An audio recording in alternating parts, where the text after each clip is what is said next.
Greetings. I'm Brother Bryant from the Congregation of Israel, the Biblical School of Global Liberation for all oppressed peoples. I am also one of many representatives of the NMP, the Nazarene Messianic Party, and I would like to welcome you all back to another installment of our Thursday night book reading and dialogue, where we've been reading and examining the book titled Pedagogy of the Oppressed by author Paulo Freire.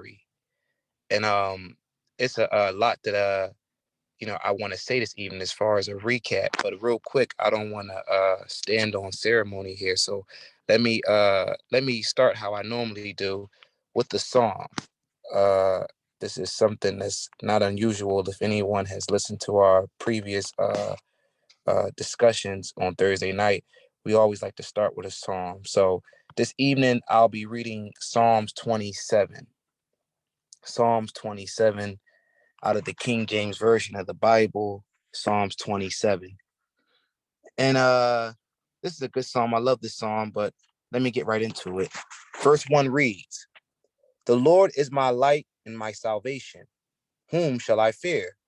The Lord is the strength of my life. Of whom shall I be afraid? When the wicked, even mine enemies and my foes, come upon me to eat up my flesh, they stumbled and fell. Though an host should encamp against me, my heart shall not fear. Though war should rise against me, in this will I be confident. One thing have I desired of the Lord, that I will seek after, that I may dwell in the house of the Lord all the days of my life, to behold the beauty of the Lord, and to inquire in his temple. For in the time of trouble he shall hide me in his pavilion. In the secret of his tabernacle shall he hide me. He shall set me up upon a rock. And now shall mine head be lifted up above mine enemies round about me. Therefore will I offer in his tabernacle sacrifices of joy. I will sing, yea, I will sing praises unto the Lord. Hear, O Lord, when I cry with my voice. Have mercy also upon me, and answer me. When thou saidest, seek ye my face, my heart said unto thee, thy face, Lord, will I seek. Hide not thy face far from me. Put not thy servant away in anger. Thou hast been my help. Leave me not, neither forsake me, O God of my salvation. When my father and my mother forsake me, then the Lord will take me up. Teach me thy way, O Lord, and lead me in plain path because of mine enemies. Deliver me not over unto the will of mine enemies, for false witnesses are risen up against me, and such as breathe out cruelty. I had fainted unless I had believed to see the goodness of the Lord in the land of the living. Wait on the Lord, be of a good courage, and he shall strengthen thine heart. Wait, I say, on the Lord."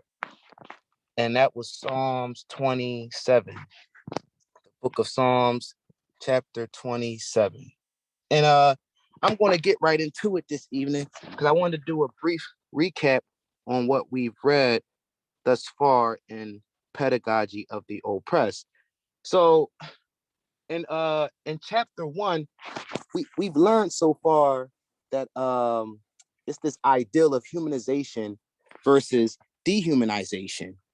And in this struggle, we see Mr. Freire argue that the humanization involves people in control of their own fate, being able to make their own decisions in regards to their lives. He uses the term ontological vocation. So, in other words, us or our existence as the oppressed or the proletariat class, we must be totally occupied or dedicated to establish a reality in which we choose, not one that has been given to us. Also, we see Mr. Freire use the dialectical method or way of thinking whenever he speaks about the oppressed and the oppressor relationship. He shows the contradiction of how we, the oppressed, think we're powerless and have no knowledge or ideals. And the oppressor, right, is the only one who can think and has all the answers. However, dialectical thinking extracts contradictions inside of that perception of the oppressed, right? Because self-reflection and praxis actually gives the oppressed the ability, right, to consider that we're actually those who have the power. And by abandoning our docile stance towards the oppressor by way of self-reflection, we can then begin to imagine our strengths. It is the oppressed or the workers who labor and serve the oppressor. So if we would stop and labor just as much for liberation, this conflict can be resolved. Self-reflection helps us to become fully human. In other words, to consider our relationship and contribution to our demise of oppression. Real quick, I want to give an example of what I'm talking about in chapter 1. I'm reading pages 30. And before we get started reading tonight, I make sure I clarify what pages are what, because some people have different variations of the book. But page 30, I want to read what I just was speaking about. And he says, "It is therefore essential that the oppressed wage the struggle to resolve the contradiction in which they are caught. And the contradiction will be resolved by the appearance of the new man, neither oppressor nor oppressed, but man in the process of liberation." It says, if the goal of the oppressed is to become fully human, they will not achieve their goal by merely reversing the terms of contradiction, by simply changing poles. And that last part when he said by simply changing poles is what led me to another thought, which is that this humanization or liberation praxis is met with many oppositions. Primarily, I would say chiefly, the main opposition is the oppressed becoming as the oppressor. And Mr. Freire mentions how the oppressed are dependent upon the oppressor. So all of the things we're taught in a hierarchical society is and was given to us by the aristocratic class, from basic human necessities all the way down to our logic. Okay. So in struggling for our liberation, we cannot simply go from oppressed to overseers or oppressors, but we must abolish the class divisions or class struggle. If not, the nightmare of this cruel, abusive dictatorship will not cease, but will only continue to have its residency in societies throughout the world. Really quick, I want to grab an example of what I mean out of pages 41. He mentions, likewise, the oppressed who do not commit themselves to the struggle unless they are convinced, and who, if they do not make such a commitment, withhold the indispensable conditions for this struggle, must reach this conviction as subjects, not as objects. And just notice how Mr. Freire mentions how the oppressed won't commit to the struggle unless they are convinced. And I ask myself, why? Well, it's because they have been encouraged to think similar to the oppressor. So convincing and persuasion is a necessary tool, because the oppressors no longer have to physically mistreat the oppressed by force, right? And through abuse, but now the oppressed mentally abuse and physically abuse themselves and one another. How? By way of non-participation in the struggle. Okay. So in the struggle of liberation. So notice he said withholding indispensable conditions for this struggle. And see, I would argue this is a clear example of the dangers of the internalization of the oppressor, non-participation. Okay. We become inanimate or lifeless, Mr. Freire mentioned, almost dead. And he also mentioned the necrophilic position people who live in tyrannical societies exhibit. So that was a little recap of chapter 1. Now, we started reading last week, chapter 2. And we see in chapter 2, so far, the student and teacher relationship. And again, Mr. Freire approaches this subject using the dialectical method, right? Showing these two opposites. And he shows their existence, but we know that Karl Marx, when he uses dialectical materialism or dialectical method, he encouraged that when using this method, we should and can resolve conflicting contradictions. So I asked the question. I said, how do we resolve the student and teacher relationship? Well, so far, Mr. Freire mentions how the banking education approach must be uprooted. Okay. Students can no longer be looked at as containers or files, he mentioned. in which things, or in this instance, education is just put in for storage. But the teacher and student must both become one another at the same time. Now, last week we were talking, and we were kind of like we were, I don't want to say we was going off on a tangent, but we were kind of approaching the subject wrong. We were thinking that the students had to now start talking to the teacher and telling the teacher what they know. And actually, the elder had intervened, and he was explaining. If anybody listened last week, he was explaining how that's not really what Mr. Freire is saying to us. Mr. Freire is actually talking about that the teacher knows things, so that the students can't just often rebel against the teacher. No, that's not what he's saying. But the teacher knows things, and if the students don't know, they have to be humble and listen. But as I started to reflect on the dialectical method, what I saw was when Mr. Freire had mentioned dialogue. So remember, I said that what he's starting to bring or convey to us in the beginning of chapter 2 is how the teacher and the student must become similar to one another at the same time. In the classroom setting, the student must become the teacher and the teacher must become the student. Now, how do we do that? Again, Karl Marx talked about dialectical materialism and dialectical method. And using the dialectical method, we see opposites or we see contradictions, but we can and we should resolve the conflict or contradiction. So how do we resolve the conflict of teacher and student? Well, it's easy. Mr. Freire mentioned dialogue. Now, what does this dialogue do? Well, this someone said something. I'm sorry. Now someone's coming in the room. Forgive me for that. So what does this dialogue do? Well, what this dialogue does is it helps the student to think for him or herself. So the teacher is there, right? The teacher has a certain amount of knowledge that the students, they don't quite naturally have because they aren't learned in whatever particular subject is being taught, right? The teacher might have a PhD or whatever degree the teacher holds, right? The teacher, for sure, no doubt, unquestionably, has knowledge, right? But by coming to the students with dialogue, not just banking and putting information in here. Here goes some information, at the end of the week or, 2 weeks, you take a test and you spit the information back. No, that's not what Mr. Freire wants the teacher and student relationship to be anymore.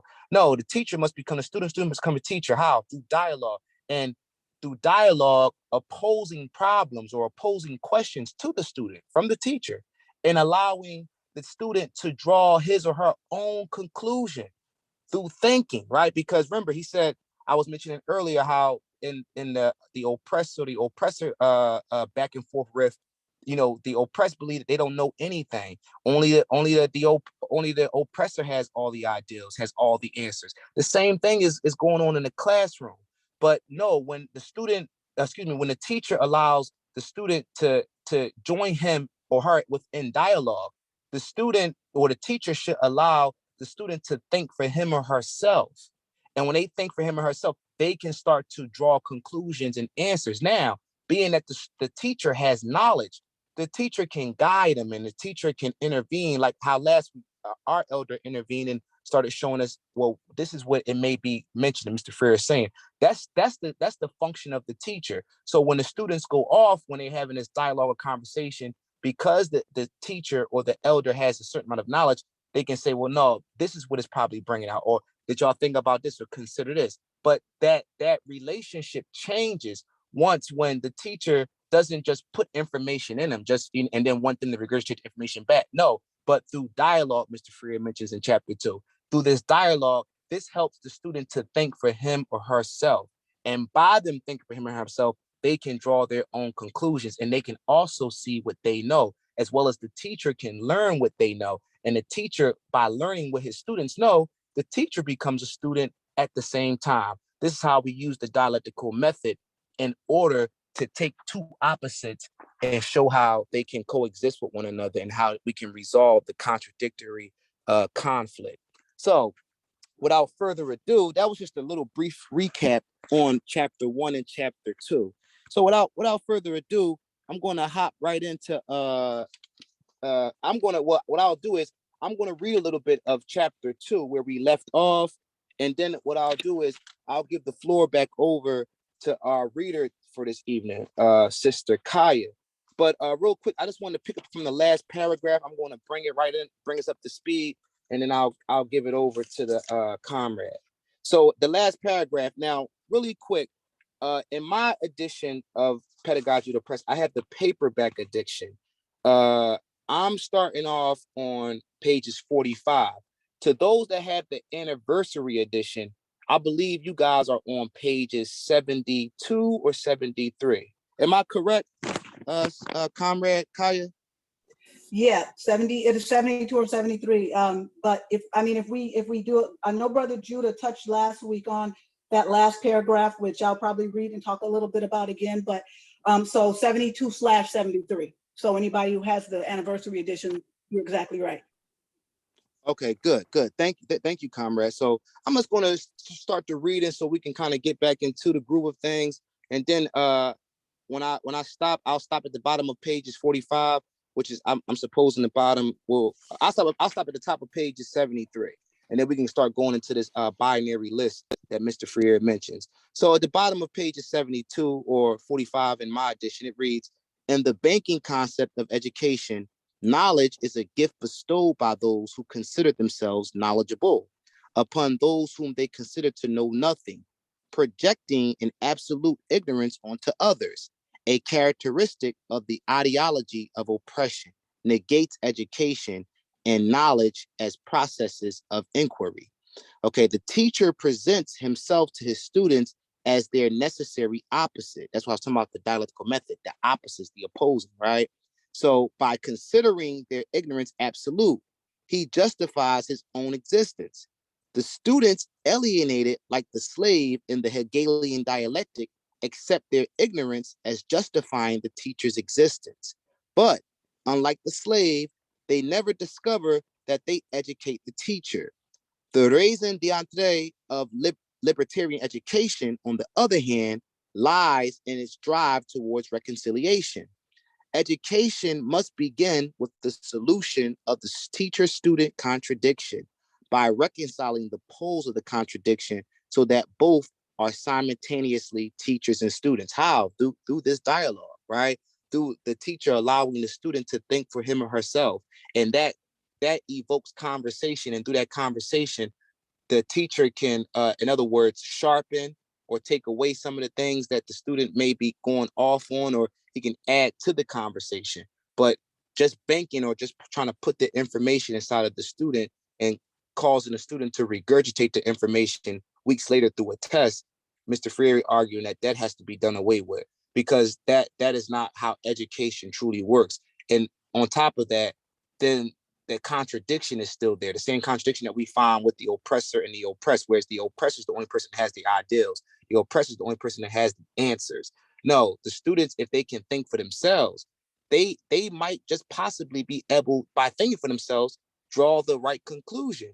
And the teacher having knowledge or on the subject, however much knowledge the teacher has, he can assist them, right? He can assist them in their drawing of the conclusion, or he can assist them in then thinking for themselves. So whenever he sees them going off, the teacher, I'm saying, or whenever he sees that they be missing the mark or something like that, he can step in and say, hey, look, we'll consider this and consider that. And then go back and let them continue the dialogue back and forth between the teacher and the other classmates, right? So next page, it reads, at the top of pages 73, it says, this solution is not, nor can it be found in the banking concept, what I just mentioned. On the contrary, banking education maintains and even stimulates the contradiction through the following attitudes and practices which mirror oppressive society as a whole. And this list is where I'm going to turn it over to our reader for this evening, and she'll bring out some of her thoughts, and as well as me and other comrades. So without further ado, the floor is yours, Sister Kaya, and I guess let's get this thing on the road. Okay, that sounds good. Thank you so much, Brother Brian. I appreciate that.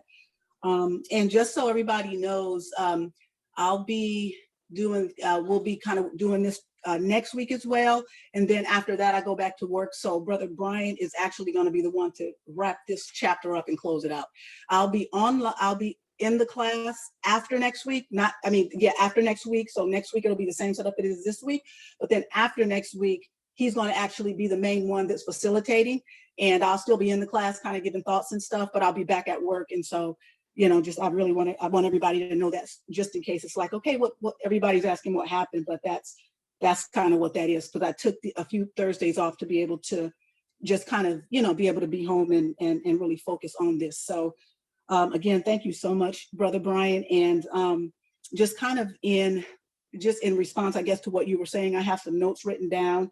And one of the things that I really want to do this evening is I want to bring in a few passages of scripture, because some of these things really make me think about this in a broader context. Even though I know that Freire is actually talking about this with this whole teacher-student relationship, teacher-student, student-teacher relationship.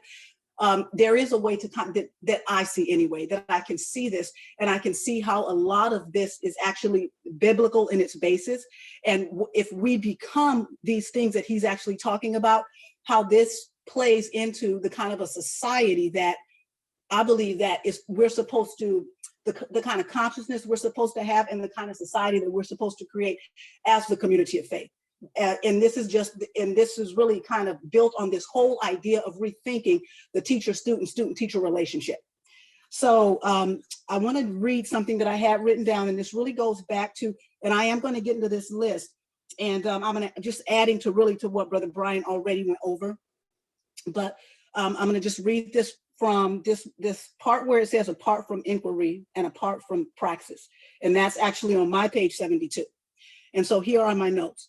Human beings have been given the capacity and created to evolve through their intellectual and existential reality, how they experience reality and their response to it. This is how they understand their world and intervene in it. In fact, they have to go through this process. They can, through observation, form hypotheses and theories about a given circumstance or situation, and make a conscious decision or a concerted effort to respond to their conclusions by virtue of their humanity. As human beings, the Most High has endowed us with that capacity. The latter part of this paragraph here, the intervention and the re-intervention, really is kind of referring to, the conclusions we come to, whether it's the imaginations, the ideas, the discovery, the things that we conclude. This is really an ongoing process of evolution and development into the fullness of humanity. And then the other thing I wrote here is inquiry spawns knowledge, creativity, and power to transform oneself and the world. This is the essential quality or characteristic of what it means to be human or fully human in becoming. Because this, I believe, is just an essential quality. It's exclusive to humanity. Like, I was actually talking to my daughter not that long ago, and I told her, you're never going to come home as good as you are to your cats. She has 2 cats that she loves. And I said, as good as you are to your cats, like, you're never going to come home and those cats say, you have been so good to us. And we feel like our attitude has been ungrateful. So now we're going to change in the way that we do things, and we're going to cook dinner for you tonight. Like, they're never going to go through that process. This whole process of evolution, of invention and reinvention and recreating, this is something that is exclusive to humanity, and that the Most High instilled in us as human beings, so that we can go through this process of discovering our world, of knowing our world, and of intervening in it. When we talk about this whole banking concept of education, it really, to deny this process and taking place deny this process from taking place in any individual, is to deny his or her humanity. It is to negate their capacity, their potential, or their power to become fully human. And that's really what this banking concept does. And it's designed that way. Now, I don't know if somebody, in their sinister plans did that, or whether this is just a way that things have kind of played out. But this is the way that the banking concept works, because it actually stops this process from happening inside the human being, but it is a characteristic of being human. And if we don't go through that process, then we can never really become fully human. So the next one here, so the banking concept, as I said, it does not, the banking concept of education doesn't come from this process of inquiry, and it actually denies it. It does not originate from this process, and that is both in quality and in essence, characteristically, and as I said, exclusively human. The way educational knowledge is conceived today is as a gift bestowed like Brother Bryant said, bestowed by those who consider themselves knowledgeable on those who consider themselves to know nothing. And while I know that Fourier is, you know, he's really kind of sticking, we're talking about this context of education or knowledge, there is something that I kind of thought about today I want to bring out. It says, projecting absolute knowledge on another denies their humanity. No one exists in absolute ignorance. That's the first thing. And no one, and I'm talking about created beings, no one in absolute knowledge.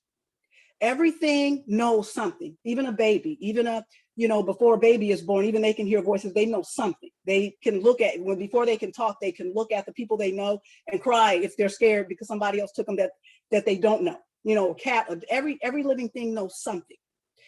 Even the so-called expert is vulnerable to be trumped or surpassed in his knowledge by another. To honor the existence of knowledge in another is not only to honor that individual, but to honor the world as they know it. And as I talk a little bit more about this tonight, this is it's extremely important, because as I'm going to talk about a little bit later, and I'll touch on, is that it really does breed relationship. This whole idea of this teacher-student situation, where it's who we become. It's not just something we do, it literally is who we become. And really tonight, as I'm kind of talking, that's probably what I want to hang around with, like kind of just hang in that area of this is really who we become and how it plays into our faith and how it plays into the manifestation of this community as believers that we're supposed to become. Because this is really significant, and I think it plays a really important part in it. The other thing I wrote here is, hearing another name the world introduces me, and I'll say this like this is me. Hearing another name the world introduces me to the world as I might not know it, or I don't know it. But in hearing others name the world as a process of thought, perception, conception, or inquiry, transforms my own knowledge so that I am transformed by that knowledge and am better equipped to intervene in the world and through the world through praxis or through my active response to it. And yet that's really another reason why, because this whole process that we go through as, you know, teacher, student, student, teacher, and this transformation that we're supposed to go through, this is what it helps us to do. This is really a collective process. I mean, it is individual, but kind of as we go through it, like one of the passages I'm going to read tonight, share from the Bible, it really is this collective process. As we go through it as a collective body, it's something that transforms all of our knowledge. And by transforming our knowledge, you know, just it's like this evolution of knowledge. It actually transforms us. And by transforming us, it then transforms our world, because then we respond to that and we act in accordance with it. So I'm going to actually read here the last paragraph. Brother Judah touched on this last week. And so I'm going to read a little bit of that, and then we're going to jump into the other part. And if you guys just hang with me, I'm going to try to connect all these things together. if it comes to where it's like, okay, I don't quite get that, just, you know, interrupt me, let me know, and I'll try to go back and make sure that I can, you know, these things are connecting together in a way that makes sense. But here it says on the last paragraph on page 72, and Brother Bryant, is that your page 45? I'm on page 72. Brother Bryant?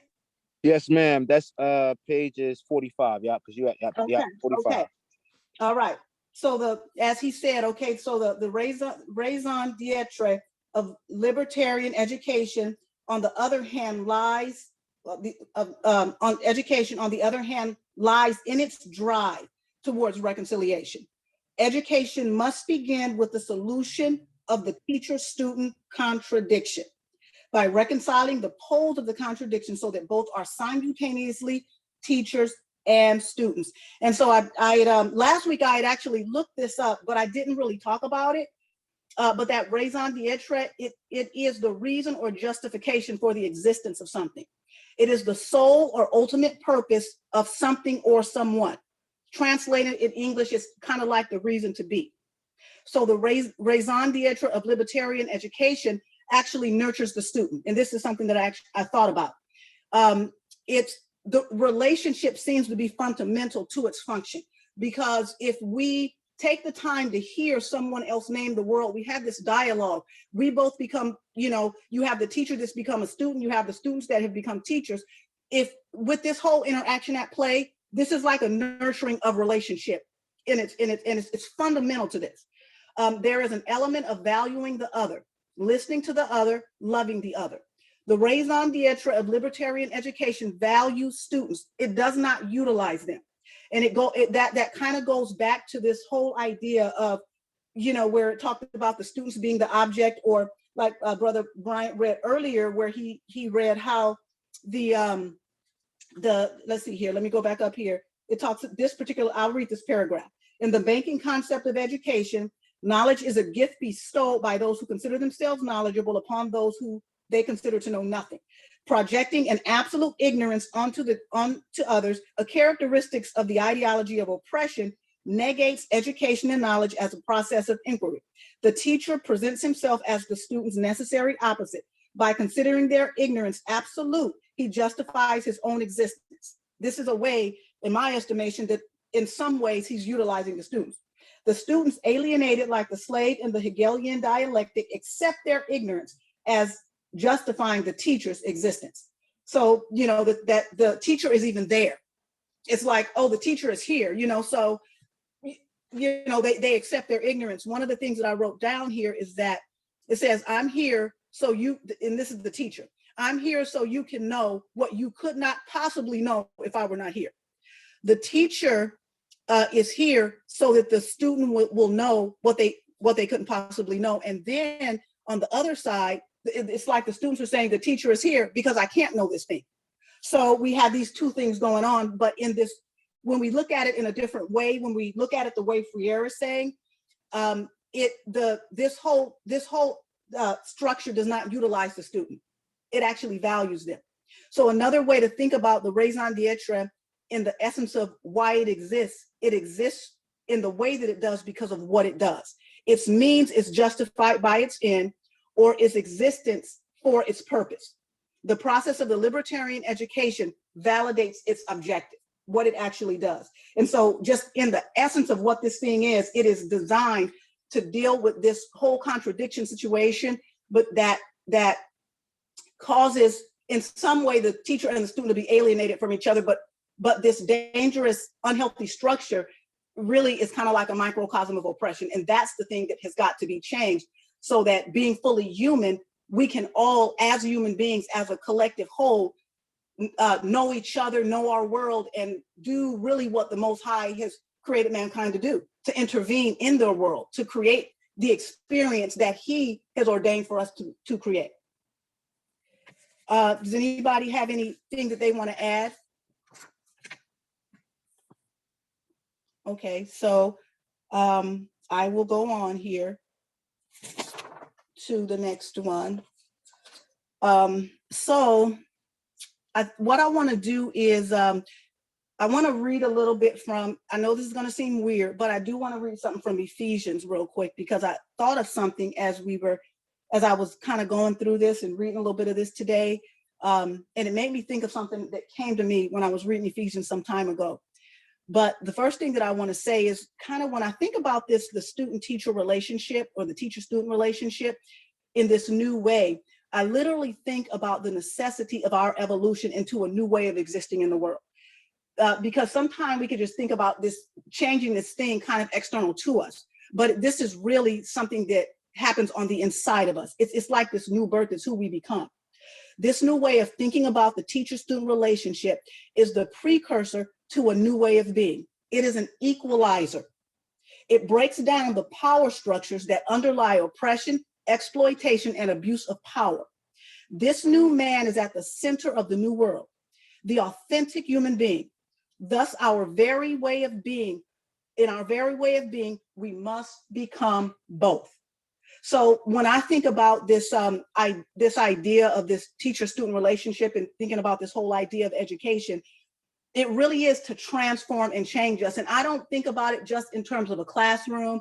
I don't think about it just in terms of like, the pastor flock or the husband wife, or, you have all these different structures that we can see throughout society, which is the other thing that I was going to touch on, because you know, a lot of times when we look at society, everything in society seems in one way or another to be built around some kind of a power structure. You know, I don't know that that's really true, but it seems like it. And so, but this new way is really intended to actually break down this power structure. And so one of the things I wanted to do is I want to read a little bit from Ephesians, and I want to try to tie this into what I was thinking about in terms of this, because I really look at this change in the way we think about things. If we think about this, not just in the context of a classroom or a church setting, you know, or even a home relationship between a husband, just exclusively a husband and a wife. And as I'm going to talk about this a little bit, because a lot of times when people read Ephesians and they read about the husband and the wife, they start with the husband and the wife, and they stop with the husband and the wife. And I believe that Paul was talking about something that was far more overreaching. That was, he used that as an example, but I don't think that was exclusively what he was talking about. And so I want to get into that part. But, you know, just kind of reiterating that this whole way that we think about teacher, student, teacher is not just changing the way that we think. It is changing the way we think, but it really ought to shape our consciousness, the way, how we know ourselves, how we know the world. And no matter where we find ourselves, whether we find ourselves in a position as a teacher, a facilitator, a pastor, you know, a husband, a wife, whatever the case might be, that this is really who we become. That in essence, we become both. We become both student and we become both teacher. Does anybody want to add to that before I read a little bit out of Ephesians? Yeah, I just wanted to jump in real quick. I'm you know, late to class, so forgive me. But what you just said, like, it just kind of made me think of something. You had said it's not just about you know, changing the way that we you know, look at the student teacher relationship, but it's also like a change of consciousness. Right. It just kind of made me think of how like you know, and it, you know, brought to mind the idea of like a classless society where there's no hierarchy, like you said, there's no power structure. It's just, you know, we're basically, everyone is on a level playing field as it comes to, like, we are all humans, you know, we all have the same basic rights, we all have the same basic respect towards one another. And you know, as you and I were kind of talking before, like this idea of the way that we just live, you know, the way that our consciousness is, I think a major part of what Fiera is talking about, and also what we see throughout the scriptures, is yeah, this idea of just humbling yourself to other people. Right. And if you yourself maintain that type of consciousness, whether you see it as being humble or you see it as being a servant, the way the master teacher was, you know, if you have that type of mentality, even if the people around you don't, I think that brings more clarity to me, even like when Christ talks about like the greatest of you will be servant to all. So, you know, it's like, this is a way of being. It's not just, oh, we need to change the way that, you know, the student teacher, that, you know, we're all kind of in this class and in this discussion looking at how it's just, you know, it goes way beyond just, you know, the so-called classroom, you know, the educational system between a student and a teacher. It's in everything, you know. We just didn't have this kind of power structure anywhere, you know, like not to take away from like the respect, like this kind of double respect that you would give to an elder, because you know, they just have way more knowledge than you, and understanding than you, and wisdom than you, and there's a reason why you should probably listen to them first. But that's also like, you know, I think like I think I was mentioning this to you, that's also like, you know, now it is the elders' challenge to still maintain that humble attitude. Like, even though he knows that he knows stuff, like, he shouldn't act like it per se. You know, because that can also be like you know, like it says, knowledge puffeth up. Like, you know, you have to be careful not to let that happen. And obviously that's not just elders. Like, you know, it seems young people are more prone to do that than anybody else. But you know, like, so it's, you know, it's a human thing. We can all be prone to thinking we know everything. no Right. matter our age. But overall, I just, when I think of what you were saying in terms of that, it's just a consciousness, is a way of being, a way of living.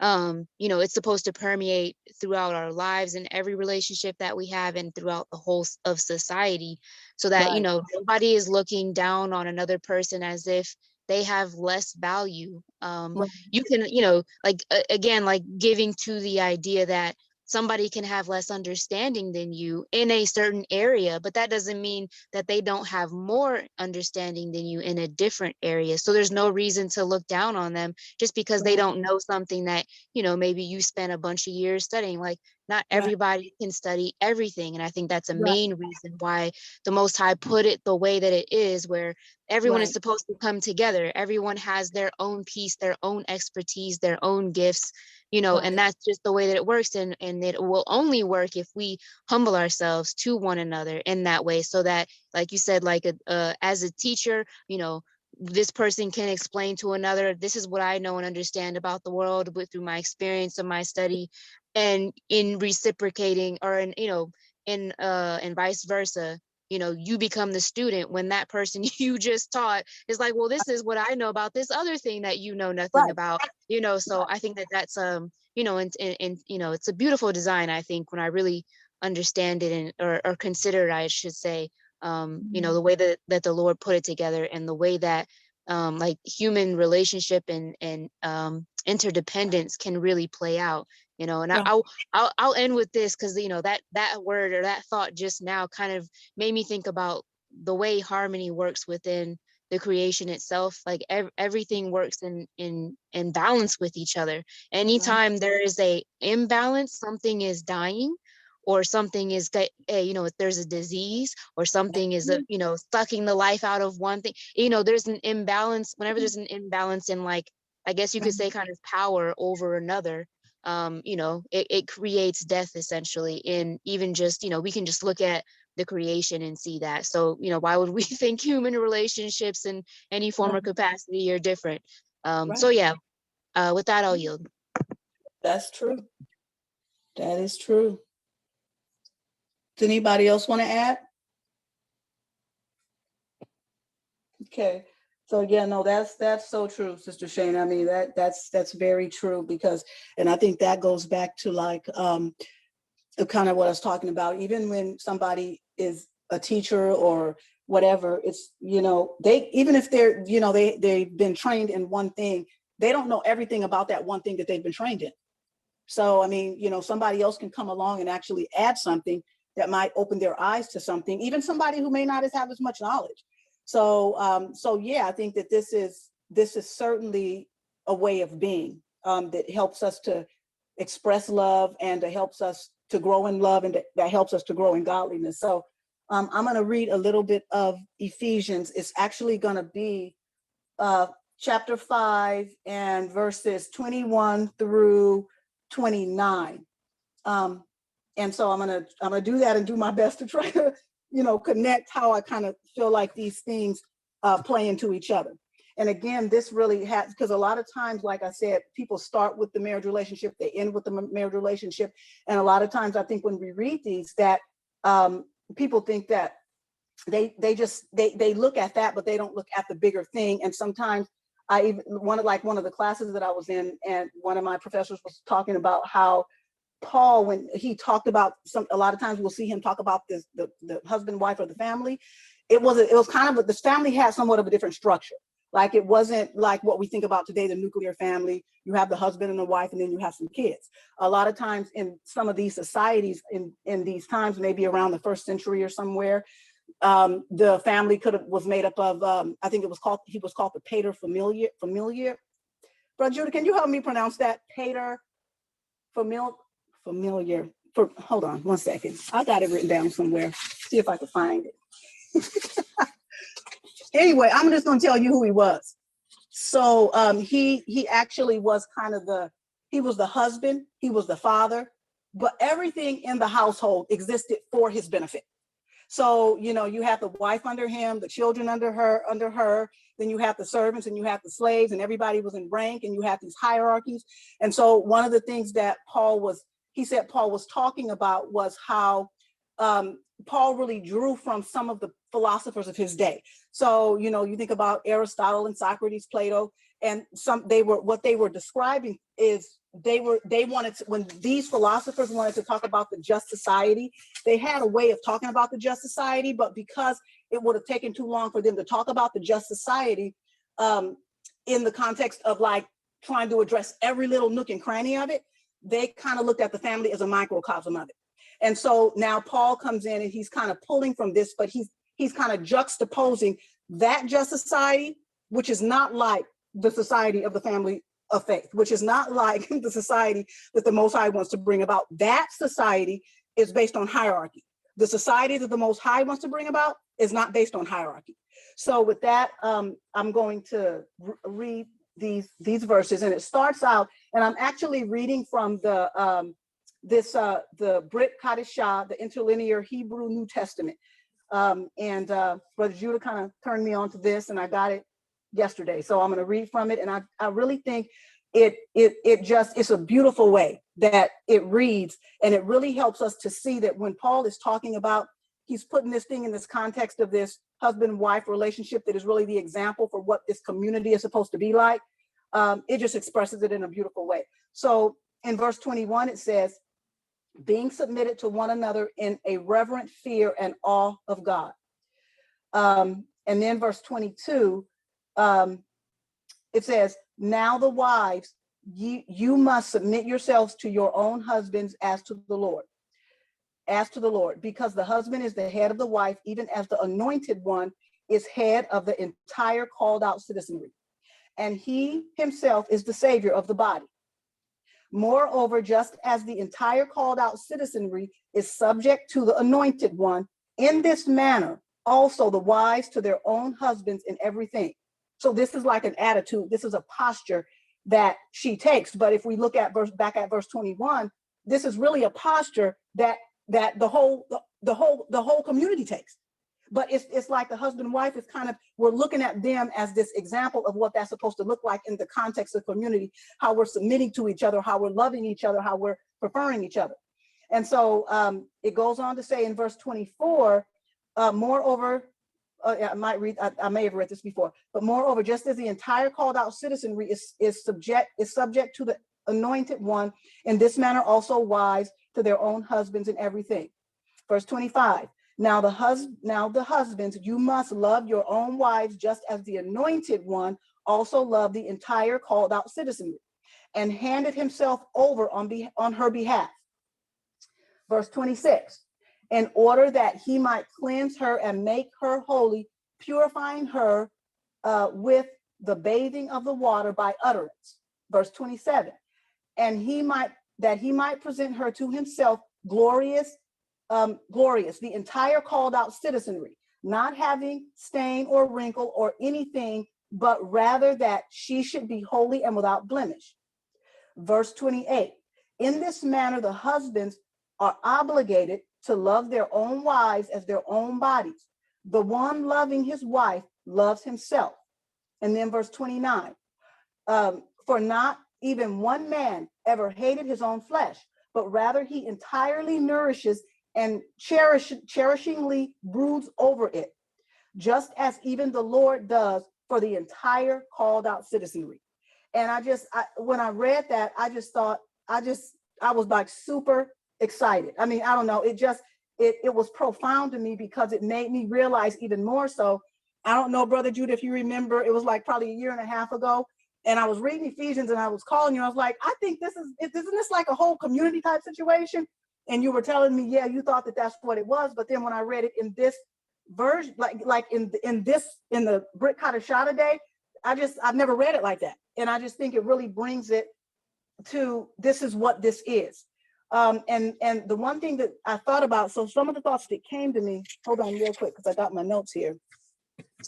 And I think I forgot to read something here, and I'll go back and read it. It's fine. But how when it says here that no one ever hated his own flesh, but he nourishes it, and like kind of saying the man who, if he loves himself, he's going to love his wife, and if he doesn't, if he's not loving her, then he's not really loving himself. And the thing that I thought about is what we do to our neighbor, it seems like we do to ourselves. And when what I mean by that is, like Freire brings out, the one who dehumanizes his neighbor or another human being, he can't really do that without dehumanizing himself. And so when I think about this whole context of this whole submission situation, I can just see how this works even in this, and why it is that in this whole process of this student-teacher relationship, this is not just something that we look at external to ourselves, like, oh, there's a teacher and there's a student. But it really, we in the essence of who we are, this community, this is who we become. And this is really what Paul, I believe personally, the overreaching story that he was kind of talking about when he addressed the whole husband-wife relationship, because this really just brings equality. And it's really unfortunate, because I think in the church, a lot of times, at least from where I came from, because a lot of you know that I came from, I spent the first 35 years in ministry in the, what we would call the Western Christian ideology, as we, as some people understand it today.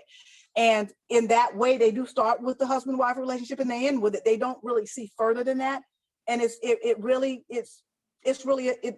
an injustice, because when we see it, when we don't see it that way, we don't get the whole meaning of what Paul actually, what he was trying to communicate. And one of the things that I want to share, when these philosophers who influenced the ideology of the day, Aristotle, Socrates, Plato, I want to read something from, I think I got it from Philosophy Now, a magazine of ideas, and it's called Plato's Just State.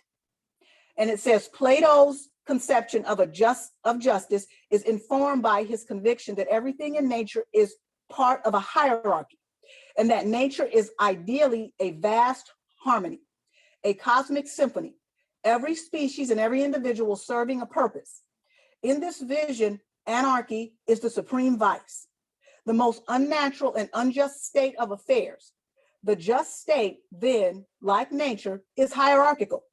Individuals are ranked according to their aptitudes and definitely placed in the social hierarchy.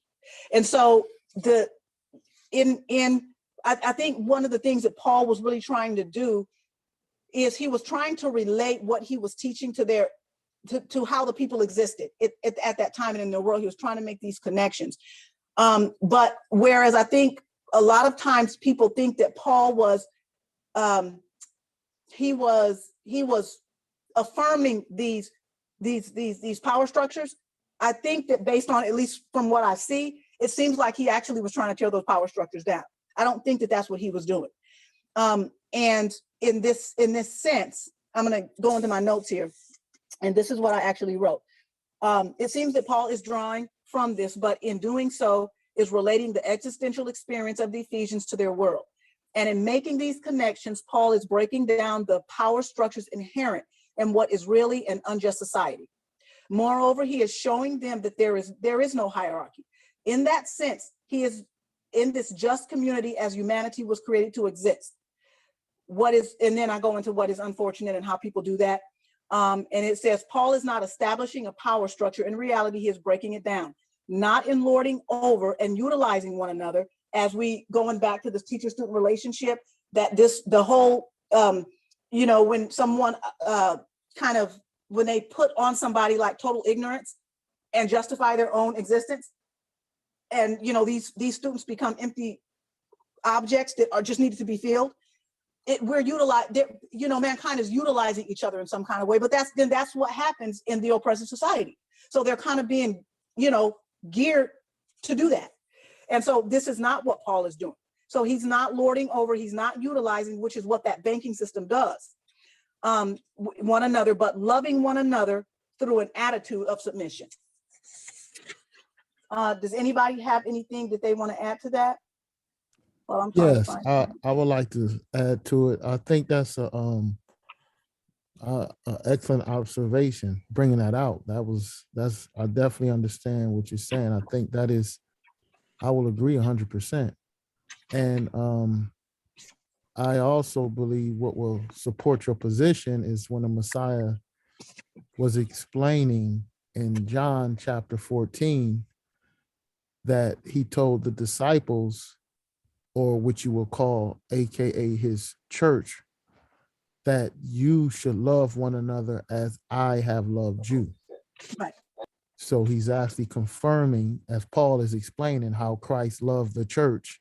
Mm-hmm. How Mashiach is telling those in the church to love one another like he have loved them.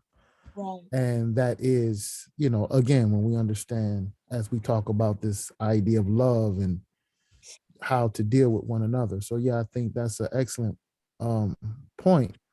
And also, I also appreciate, which I think would be helpful for others personally to take into consideration the Apostle Paul or Saul's argument in the Greek world. Mm-hmm. And when he was going on Mars Hill arguing with philosophers, because sometimes people might not realize that he actually is debating the philosophies from the basically offsprings or schools that was set up from Socrates. Right. And what was so important about that is that what separated Socrates from other philosophers was his discourse on justice. Right. And bringing that out to show this was really a conversation among the Greek elite class, the educators, or those who were educated, this discussion of philosophy. And I will confirm that's very helpful for my understanding too, because this confirms Paul's argument with them, because they believe that just society can be implemented, and that's why they came to a standstill for centuries. Right. Because they thought they can implement it without abolishing hierarchy and class in a caste system. That was one of the things that was, even when I read some philosophers today, or those, even today, people, educators are basically from the schools of Socrates. It's like they can't get past that hump. They talk about justice and all of that, but they don't realize you can't do it with hierarchy. So I believe this is an excellent point you bringing out, how Saul is showing, no, it's the submission to one another and to love one another as yourself, and to honor one another. This is what will bring justice and equity to a society. So I think that's an excellent comparison that you brought out in bringing out that Ephesians. So I'll yield with that. Okay, does anybody else, thank you so much, Brother Vita. Yeah, because I remember that came to me from the last time that I don't know if you remember that, but that was a long time ago that I called you. But thank you for that. Does anybody else have anything that they want to add to or you guys have any thoughts you guys want to bring out about, like, Ephesians or anything like that? I mean, because I know for me, it was kind of an eye opener. It was because I always looked at it one way. And then after I kind of took that class and, then with this, reading it this way, it just kind of made me think of it in a completely different way. And then going back to the teacher student education, and really this is how I believe that this is also the way that, we work with each other. We even educate the world in how things are supposed to be once they see us. The other thing I thought about when I was reading this, I kind of thought about how Jesus said that they will know that you are my disciples by the love you have one for another.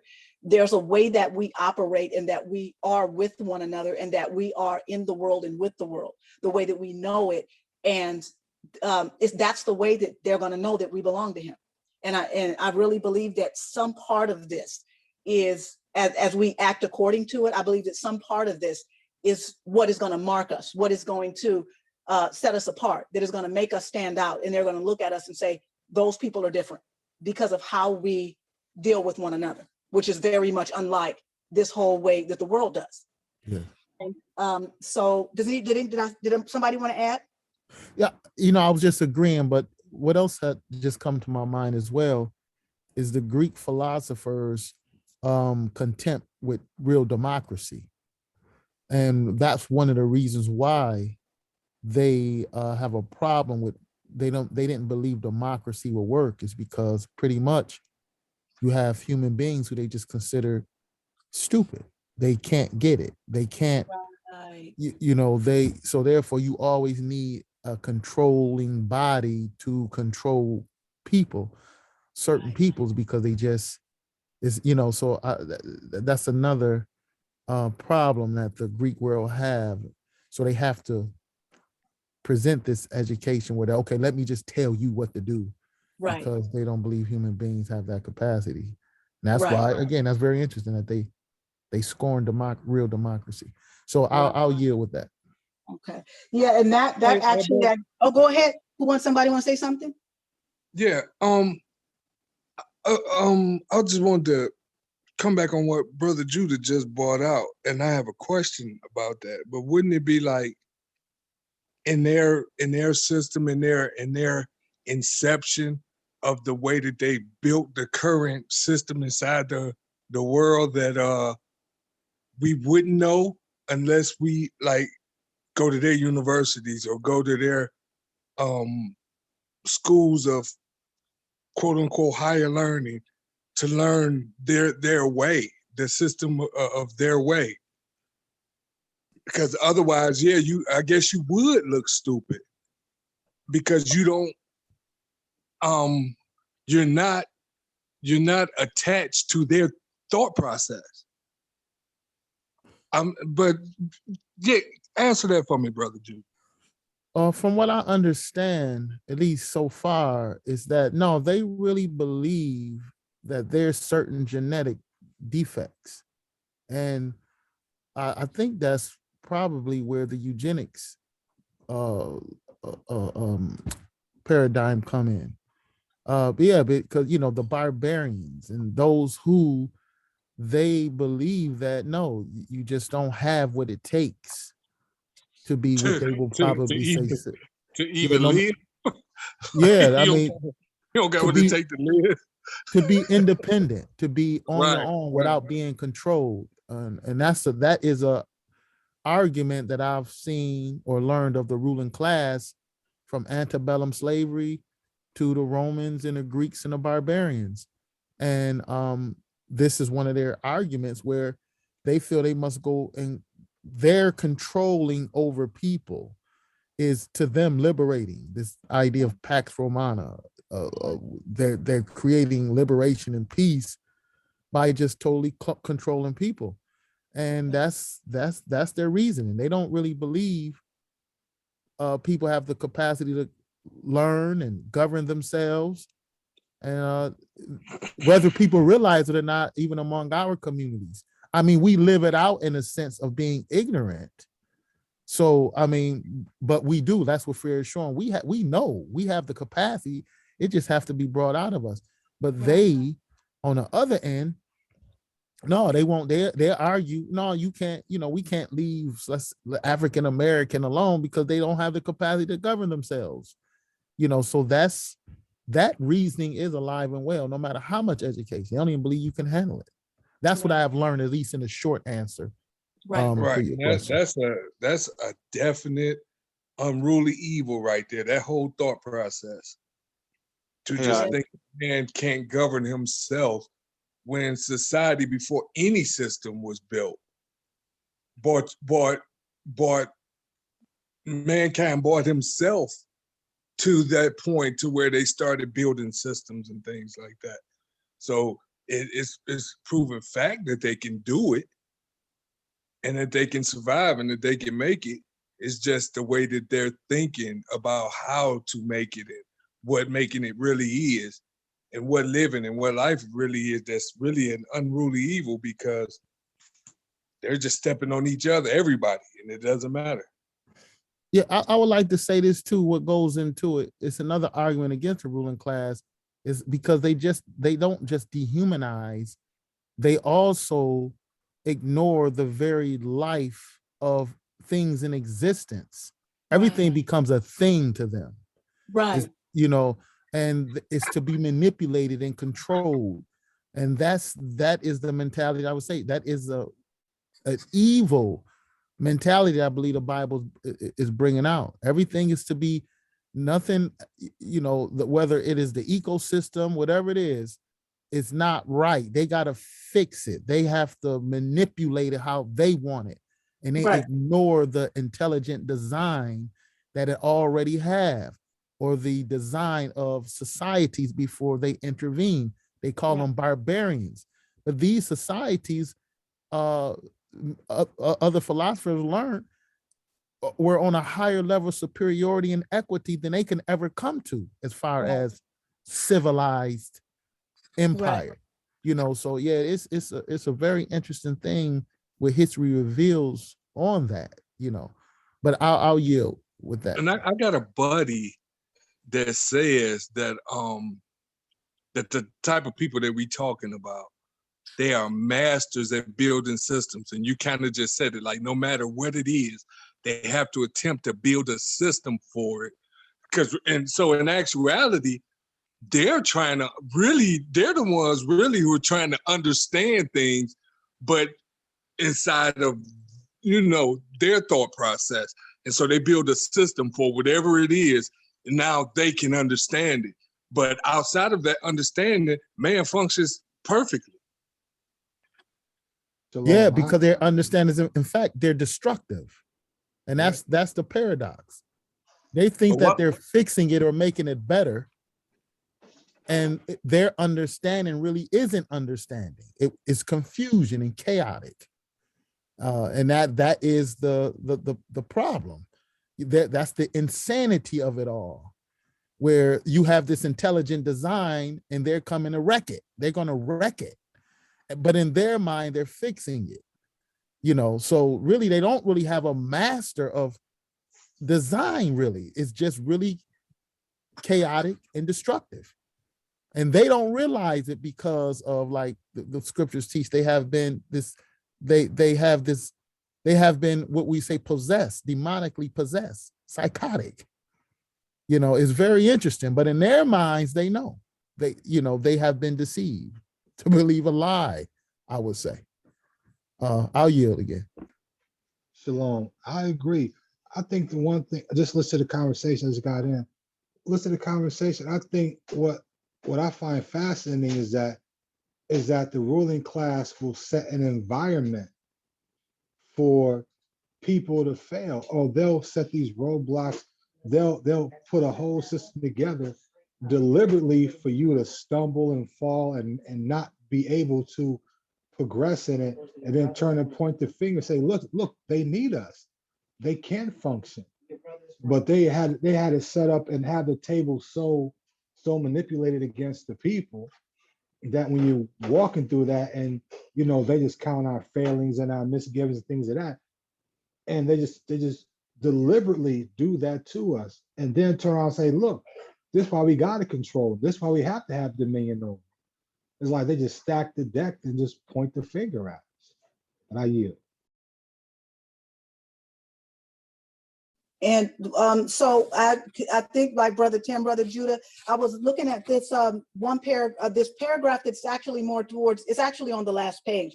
And kind of what you were talking about, is it kind of like this, it says on the last page, it says, while life is characterized by growth in a structured, functional manner, the necrophilious person loves all that does not grow, all that is mechanical. The necrophilious person is driven by the desire to transform the organic into the inorganic, to approach life mechanically as if all living persons were things. Memory rather than experience, having rather than being is what counts. The necrophilious person can relate to an object, a flower, or a person only if he possesses it. Hence a threat to his possession is a threat to himself. If he loses possession, he loses contact with the world. He loves control, and the act of controlling, and in the act of controlling, he kills all life. I don't know if that's that kind of what you were saying. Absolutely, 100%. Okay. Yep, 100%. And I'll go as far as to say, from my understanding, as you just read, this is his twisted mentality. This is his real reality, right? Where because he's not thinking about anything but himself. And as he alters and changes and destroys, he does have a deck stacked. But even when I talk to people, they don't realize. I mean, they're so involved in their own world that they don't realize how hurtful it is to the other. Right. You know, so that's the deal, where that what makes it even more like you know, is this type of demonic force, is because it's not like they really know. Some of them don't want to know, for one thing, because they only want their reality. And if you take away from their reality, Right. by making anything else human or showing the life or intelligence in anything else, it robs them. So they feel they're being deprived. So it's difficult for them to open up and realize, hey, I am being hurtful. And I've talked to people totally they don't even know about oppression. They don't even know how it works, because they only within themselves what they must do to have their own pleasures and things like that. And it's amazing that they're totally oblivious to it. Is it that the I guess somebody else's narrative, for example, is it a threat to their existence in some way? Yes, and that's what fear gonna bring out. Absolutely, our freedom is a threat to their existence. Right. You know, but as he said, it will free them right from this entrapment that they're in. Right. But it's hard for them to release it. You Right. know, but yeah, it's the things that they do. I will argue some of them are so far gone, or they've been so deceived, they don't realize the hurt, you know, because they're so wrapped up within their own world and own reality of getting and possessing. How you? Okay. Does anybody else want to add? No, I just want to say, so in term, they would be called liberals, basically.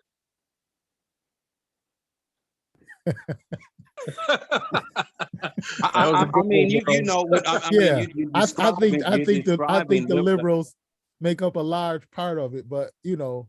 Yeah, well, I liberals mean, and you gonna find them liberals and conservatives. You know, well, I kind of deny to call the Republicans conservatives, because really they are liberals when you listen to them. We would be more conservative.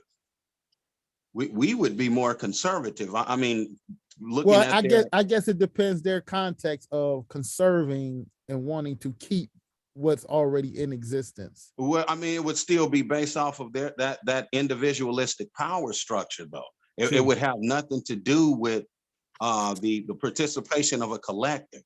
That's true. Yep. Because if you go like this one book that I read and revisited, The Return of the Strong Gods, and it talks about nationalism, popularism, republicanism, and you know, the false narrative that they give based on their definition, which is highly distorted of what conservatism is. They say this all day long, but you look at their political economic practices, you see liberalism. I mean, one of their big guys to talk about, like, is John Locke. I mean, you find many Republicans uplift John Locke, and not only Democrats. But true. Hey, what post that, if you will, post the title. Okay. In title of that book, because that sounds interesting as well. But I want to say this, like with that situation, before Socrates, we have to remember the mathematician Pythagoras. He hide behind the curtain. Society, the intelligentsia allows him to hide behind the curtain. So we'll only look at him as a numbers guy. No, he was very philosophic when his writings of the Homo Mensura, man is a measure of all things.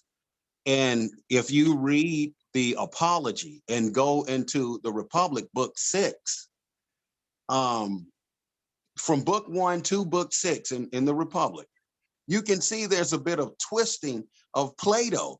Plato was big on the philosopher king. And you bounce back and you look at his contemporaries, if that's the correct word, Zeno. They talk more of Socrates asking the question, because remember, democracy was around before Socrates. Socrates was born into the situation. By the time Socrates become an old man,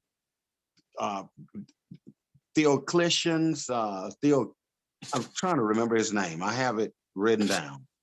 But he begins to question it more, which causes him to move away from the sophists.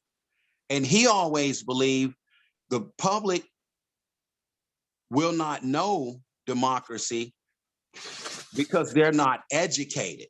Like when you taught in a class and read in the Bible, where Yahweh would say that the people should be educated to know this and know that.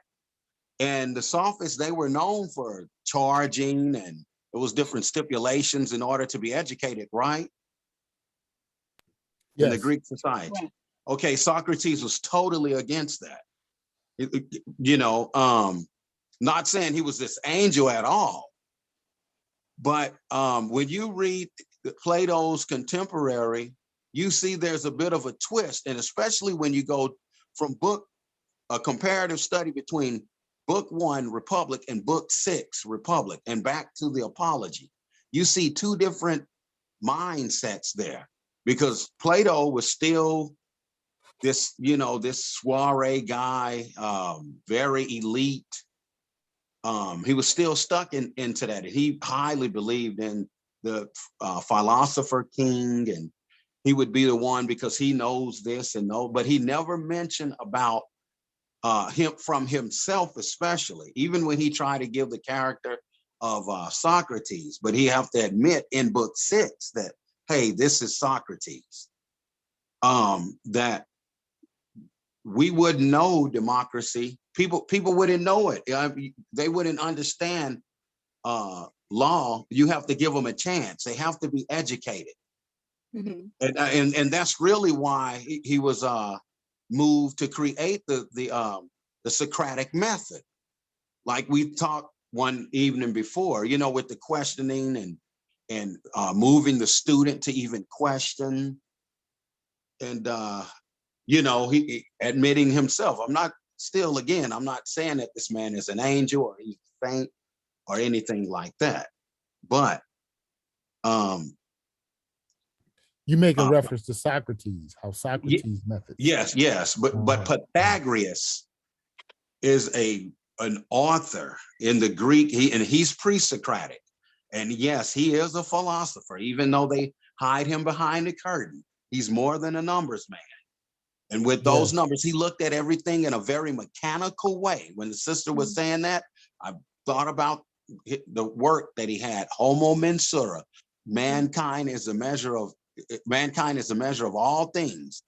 He believed that, taking a thing, looking at this and looking at that, and it's dimensions, it's measurements, and different things like that, and you can tweak this and tweak that. And then therefore you can create, you can construct a society.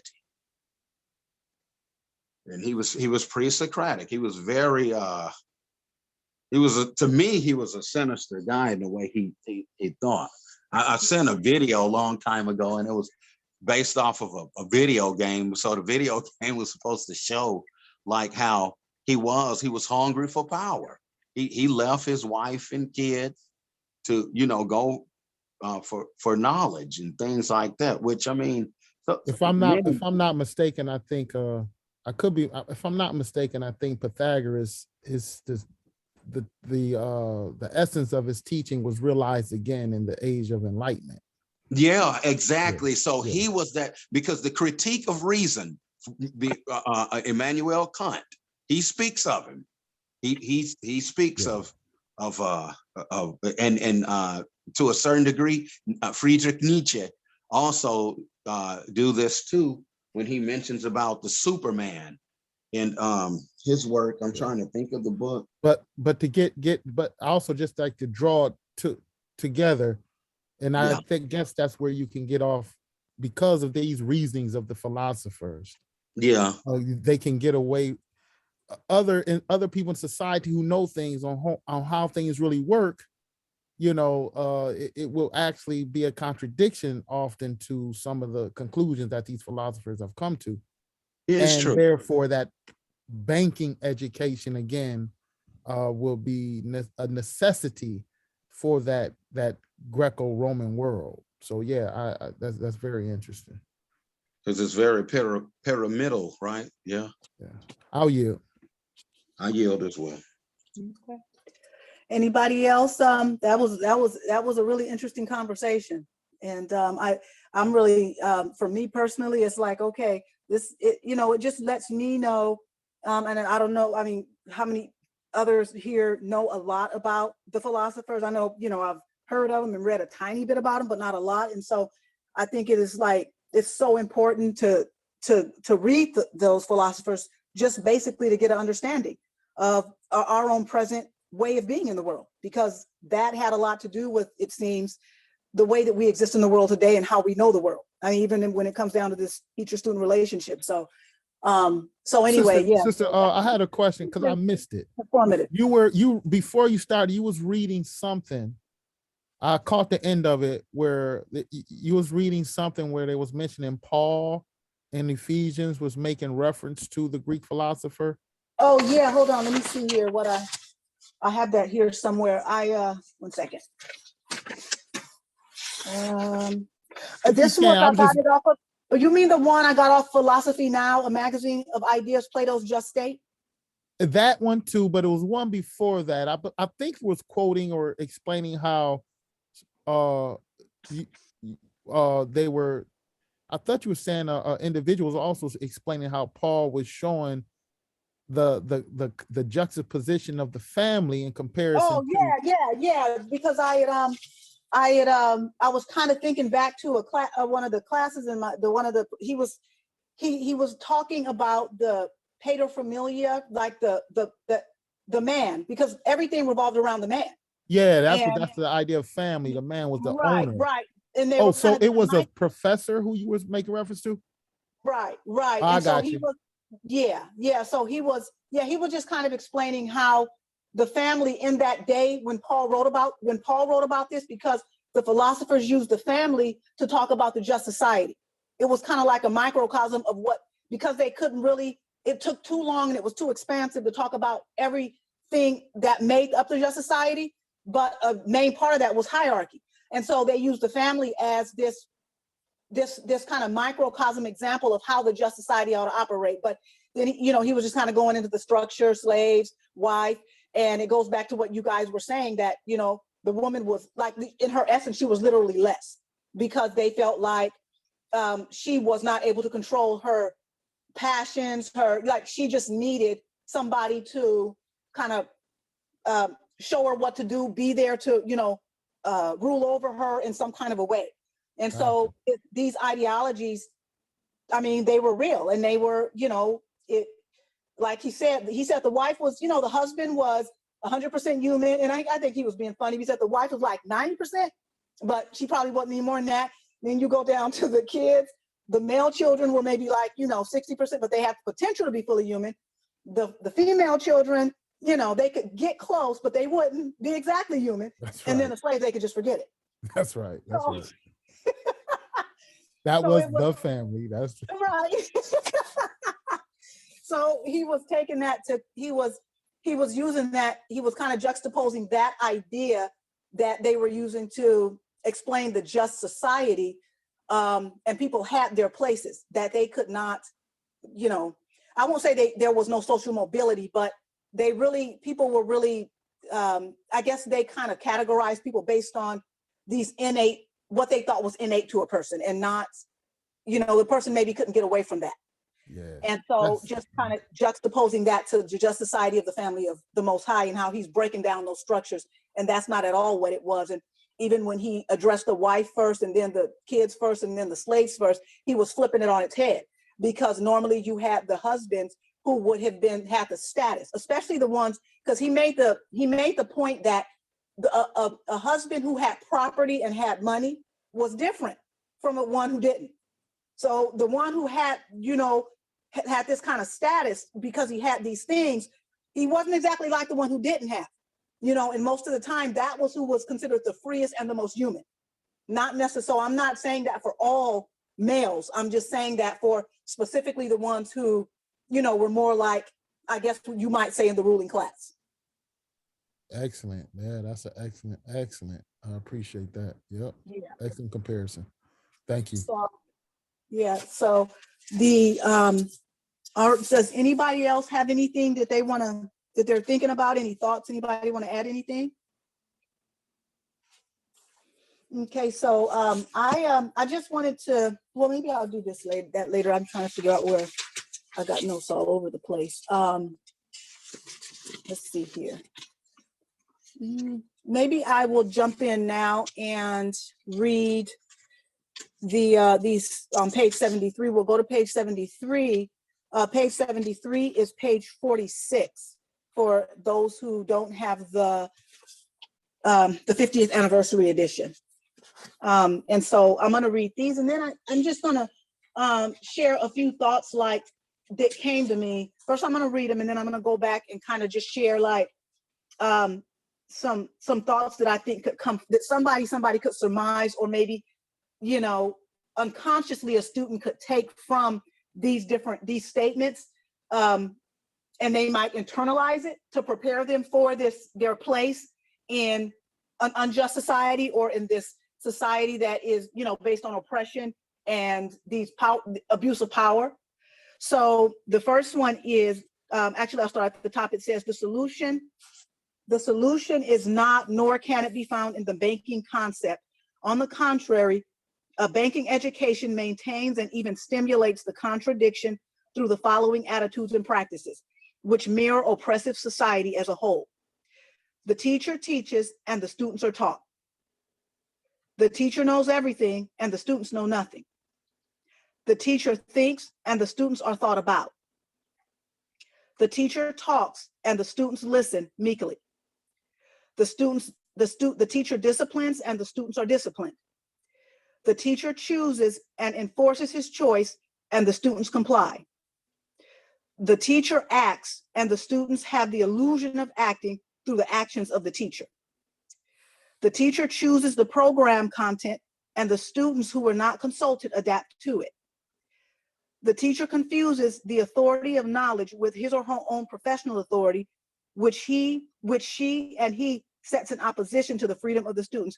And I guess before I move on to that last one, I kind of want to comment on this one, because this whole idea of confusing the authority is like, if somebody has been licensed or authorized, or, you know, they have been affirmed to have a certain knowledge, and that's their professional authority because they know this knowledge, that doesn't mean that that person then has a monopoly on knowledge as a whole, or even a monopoly on knowledge in this area that they were actually affirmed in. And sometimes it seems like what Freya is saying, that can be confusion. They can confuse the authority of knowledge with his or her own professional authority. Just because they have professional authority, it doesn't mean that they have a monopoly on knowledge.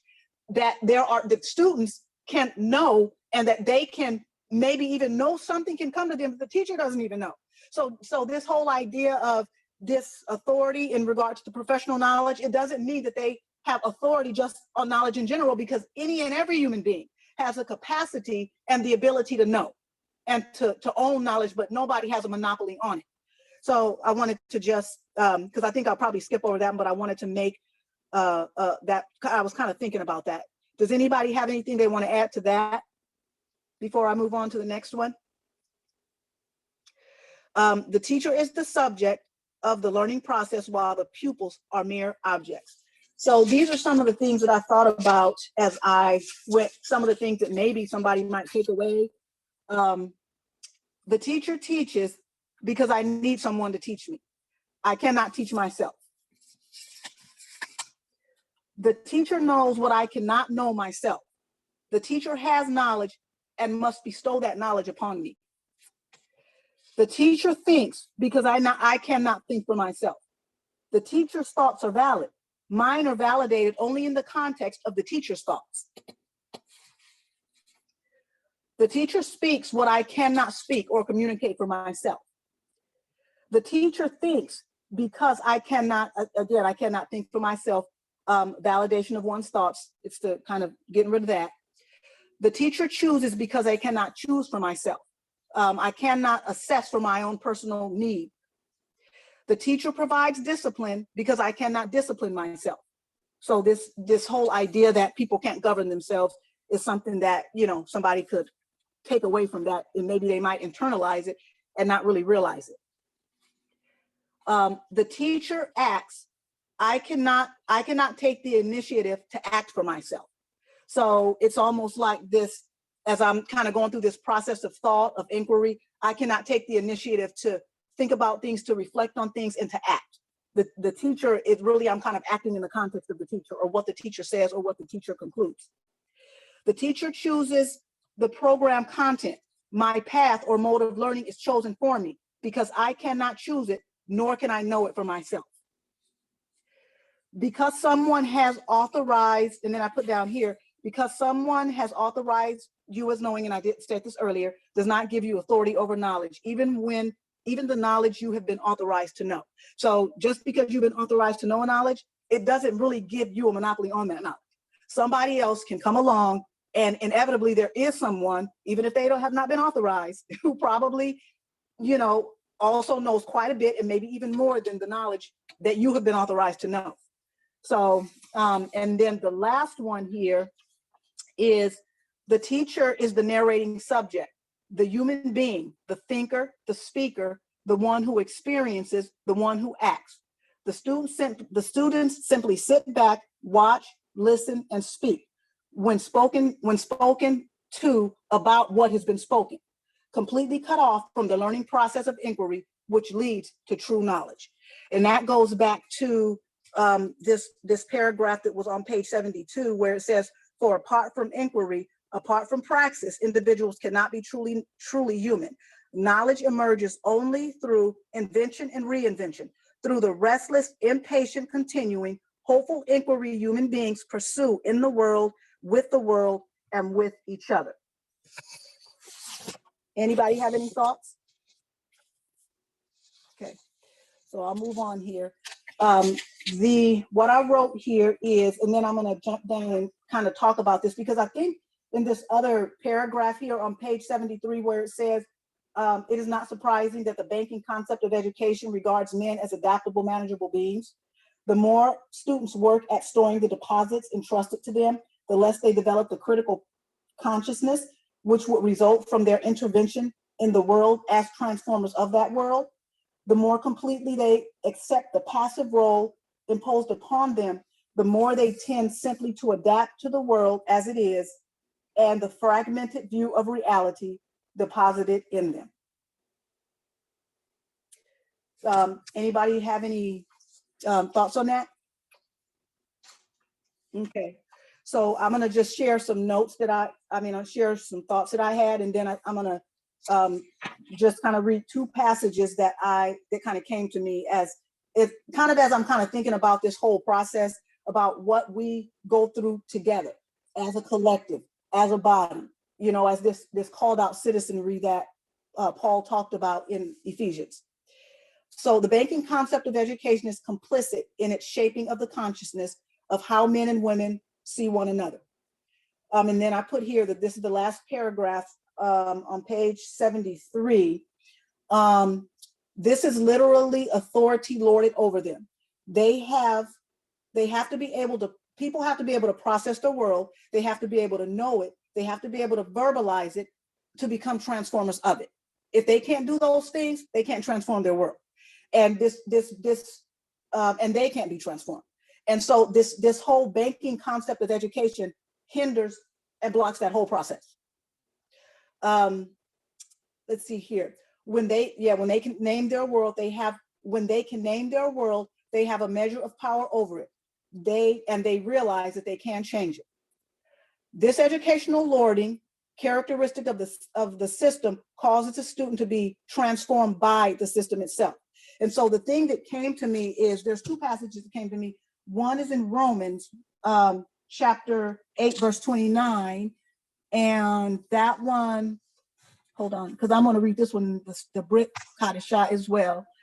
And it says, because whom he did foreknow, he also predestined to become fundamentally in nature like the derived image of his son, in order for his son to be the firstborn among many brothers. And I didn't really have time, like yesterday when I was kind of going over this. It really takes me a lot of time to kind of sit in something and try to get my thoughts together, and how one idea is going to flow to another idea. And I didn't, even though I went to Strong's, I didn't have time to really kind of soak in that. But I can say that as I looked at it, in terms of being conformed to the image of his son, it really had a lot to do with that the Greek word that was used was kind of a combination of two words. And it really meant to be conformed to somebody's pattern through the union with someone. And so when I go to the other, it's going to be confirmed in the other passage I'm going to go to, because it's really the same idea. And the reason that I want to bring that out is because it's super important as I go back to, this is who we become. It's just not something we know external to us. It's who we become, but it's who we become as a collective. And we all are a part of that process of transformation. We are all a part of that process of the birthing of this new man that's neither oppressor nor oppressed, but this new man. And it's really through this new man that we become new, but then that we create this new world. That because it's, the way I kind of thought about it was the Most High, like he created this structure and the way things function, but really in reality, man kind of creates the experience he has in the world. Like he creates the quality of the world through his consciousness. Because, you hear people say sometimes, oh, the world is bad. Well, like if you just, the world in the essence of what it is, if you just, if you're just looking at trees and the sun and the moon and the stars, that's not really bad. What's bad is what we've created in terms of our experience of the world, how we are in the world and with each other. That's what we have created that's bad. And so when, as a collective, as we understand that this thing that Freire is talking about is really a new birth, a new education to create a new world, through the creation of a new man, then it's powerful because we realize that we need each other. That, one of the notes that I wrote down here, hold on, I want to read this. Let's see here. Let's see, 1 second. And I'd actually shared this with Shayna last night. We were having a conversation. I was kind of bumping some stuff off of it. And let me see if I could find it. Shoot. 1 second.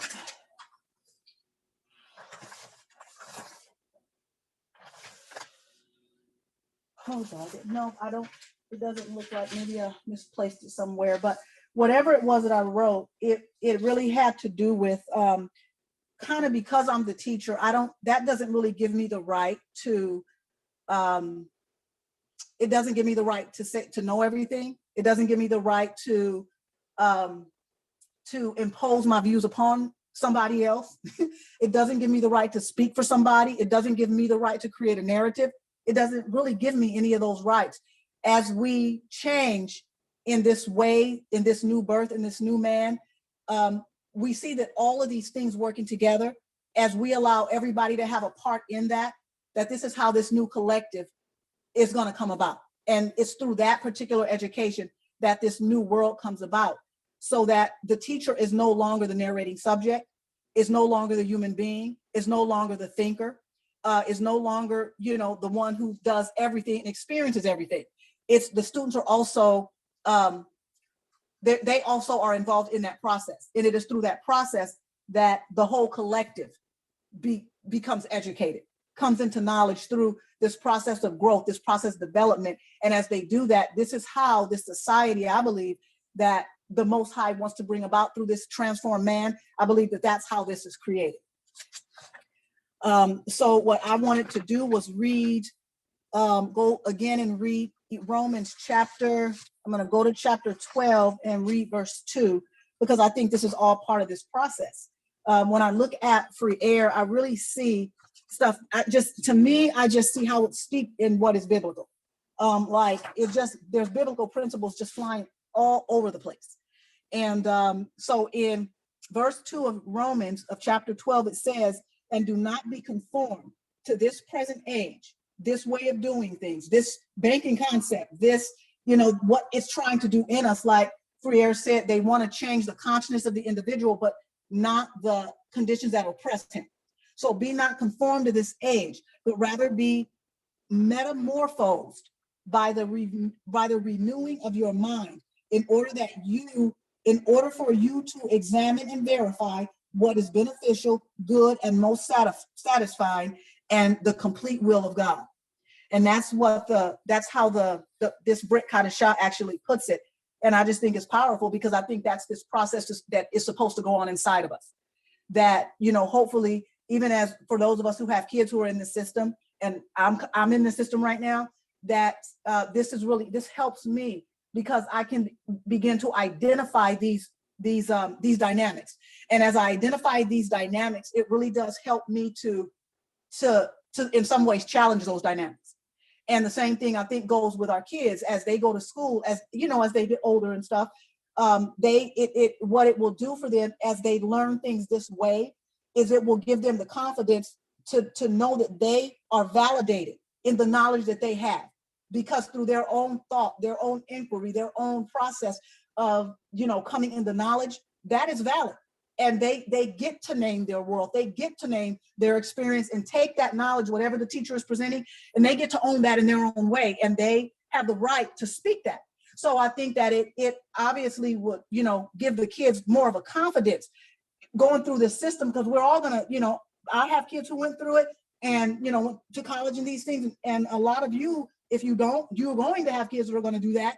And as they go through it and they learn this way of being, I just think it will make them far more, they won't be as, they'll be less likely to fall prey to it. I guess I'll just put it that way.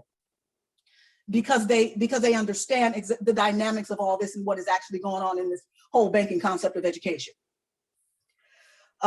So in these two passages, there's something that he's saying that we're to be conformed to, and then there's something that we're not supposed to be conformed to. And that confirmation there is the exact same thing. This consciousness, there's a consciousness of this present age. And the way that people think, the thing that creates this world in the state that it is and maintains it.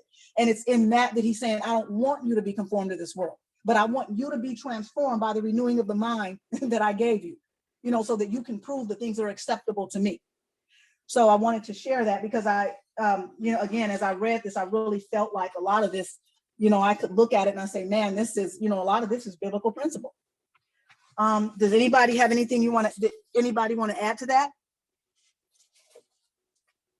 Okay, so I am going to go ahead and continue to read. So now I'm at the bottom of page 73. And it says the capability of the banking education to minimize or annul the student's creative power and to stimulate their credulity or their gullibleness, just being, you know, willing to accept anything, serves the interest of the oppressors who care neither to have the world revealed nor to see it transformed. The oppressors use their humanitarianism to preserve a profitable situation. This whole setup benefits them, keeps them in power, and keeps the profits rolling in. Thus, they react almost instinctively against any experiment in education which stimulates the critical faculties and is not content with a partial view of reality, but always seeks out ties which link one point to another and one problem to another. And I think that's actually on page 74, page 48, I believe, of those who have the other edition. And this is, you know, this is where I'm just super thankful for NMP.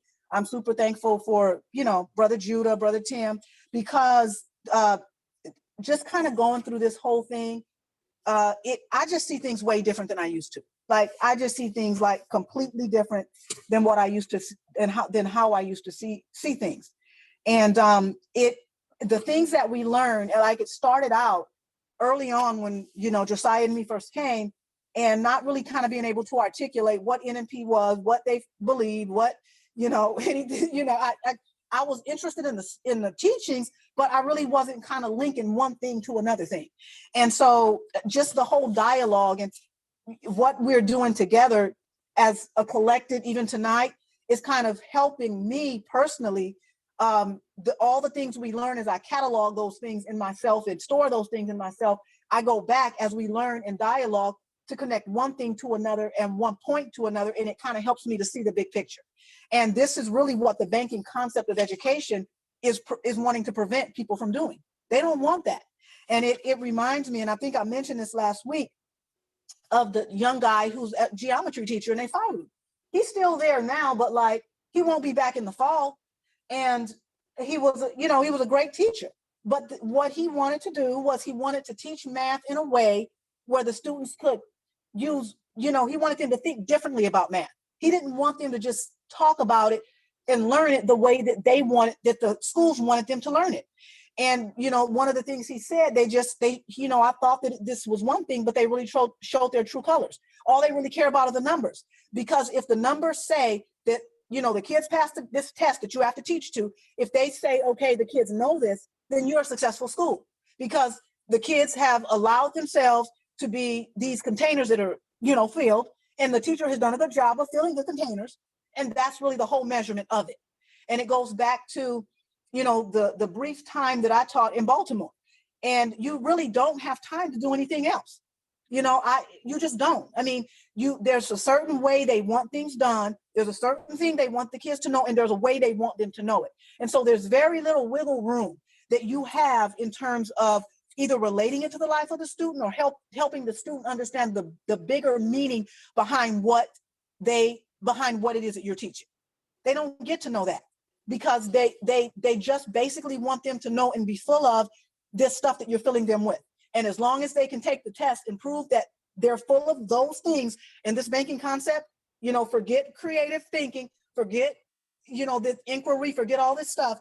As long as they know those things, then you're a successful teacher, they're a successful student, and the school, is going to be successful. Anybody have anything that they want to add to that? Okay, so I'm going to move on here. We got a few more minutes, and I'm gonna end at the bottom of page 74. As one of the things that I was kind of talking to Brother Brian about, is I felt like, I said, I think we're going to have plenty to talk about on 2 pages. And then next week we'll jump onto page, because it ends with a period anyway. So I think it's a good place to end. And so then we'll jump onto page 75 and 76 next week. And we might get beyond that. Like we might get into, a little bit into 77, but that's the goal for next week. And then, beyond that, like I said, I'll be in the class and I'll have comments, but it'll be Brother Brian that will be facilitating the class, primarily after that. So the next paragraph says here, indeed, the interests of the oppressors lie in changing the consciousness of the oppressed, not the situation that oppresses them.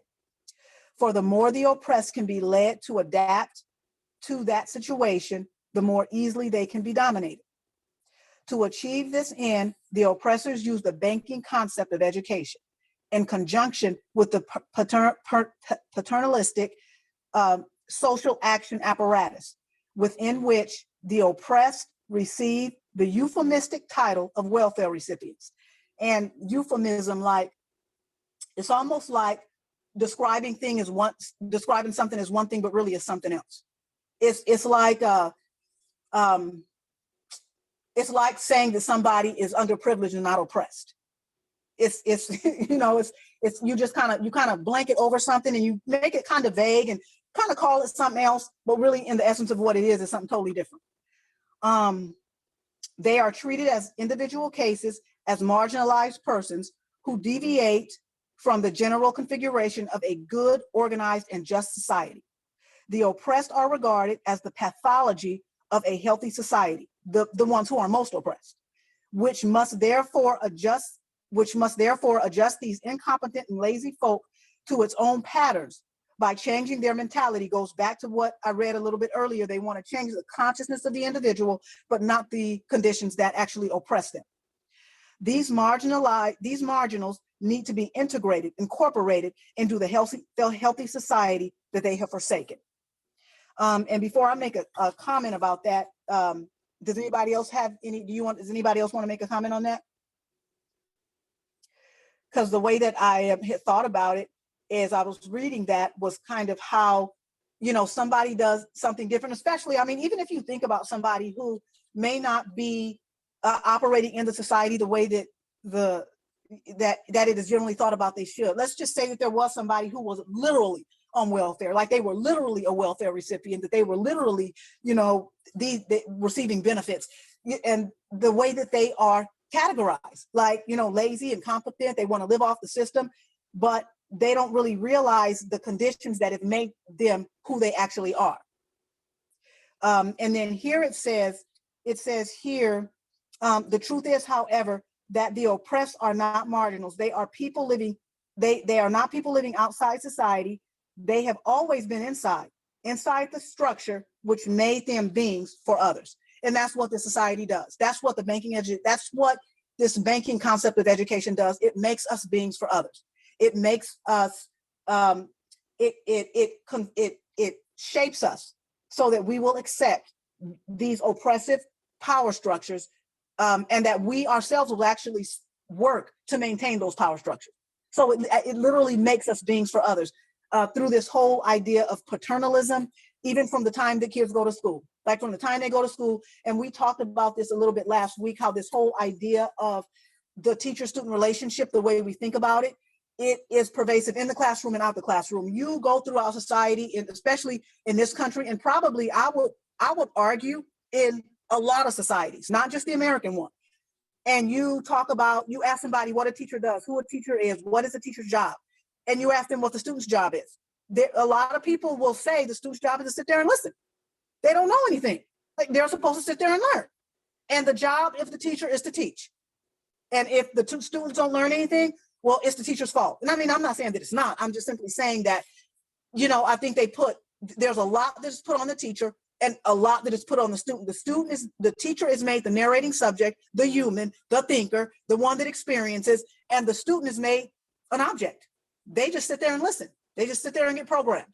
And most people have that mentality. And it is that mentality, which is to some degree, in my estimation, paternalistic. That whole mentality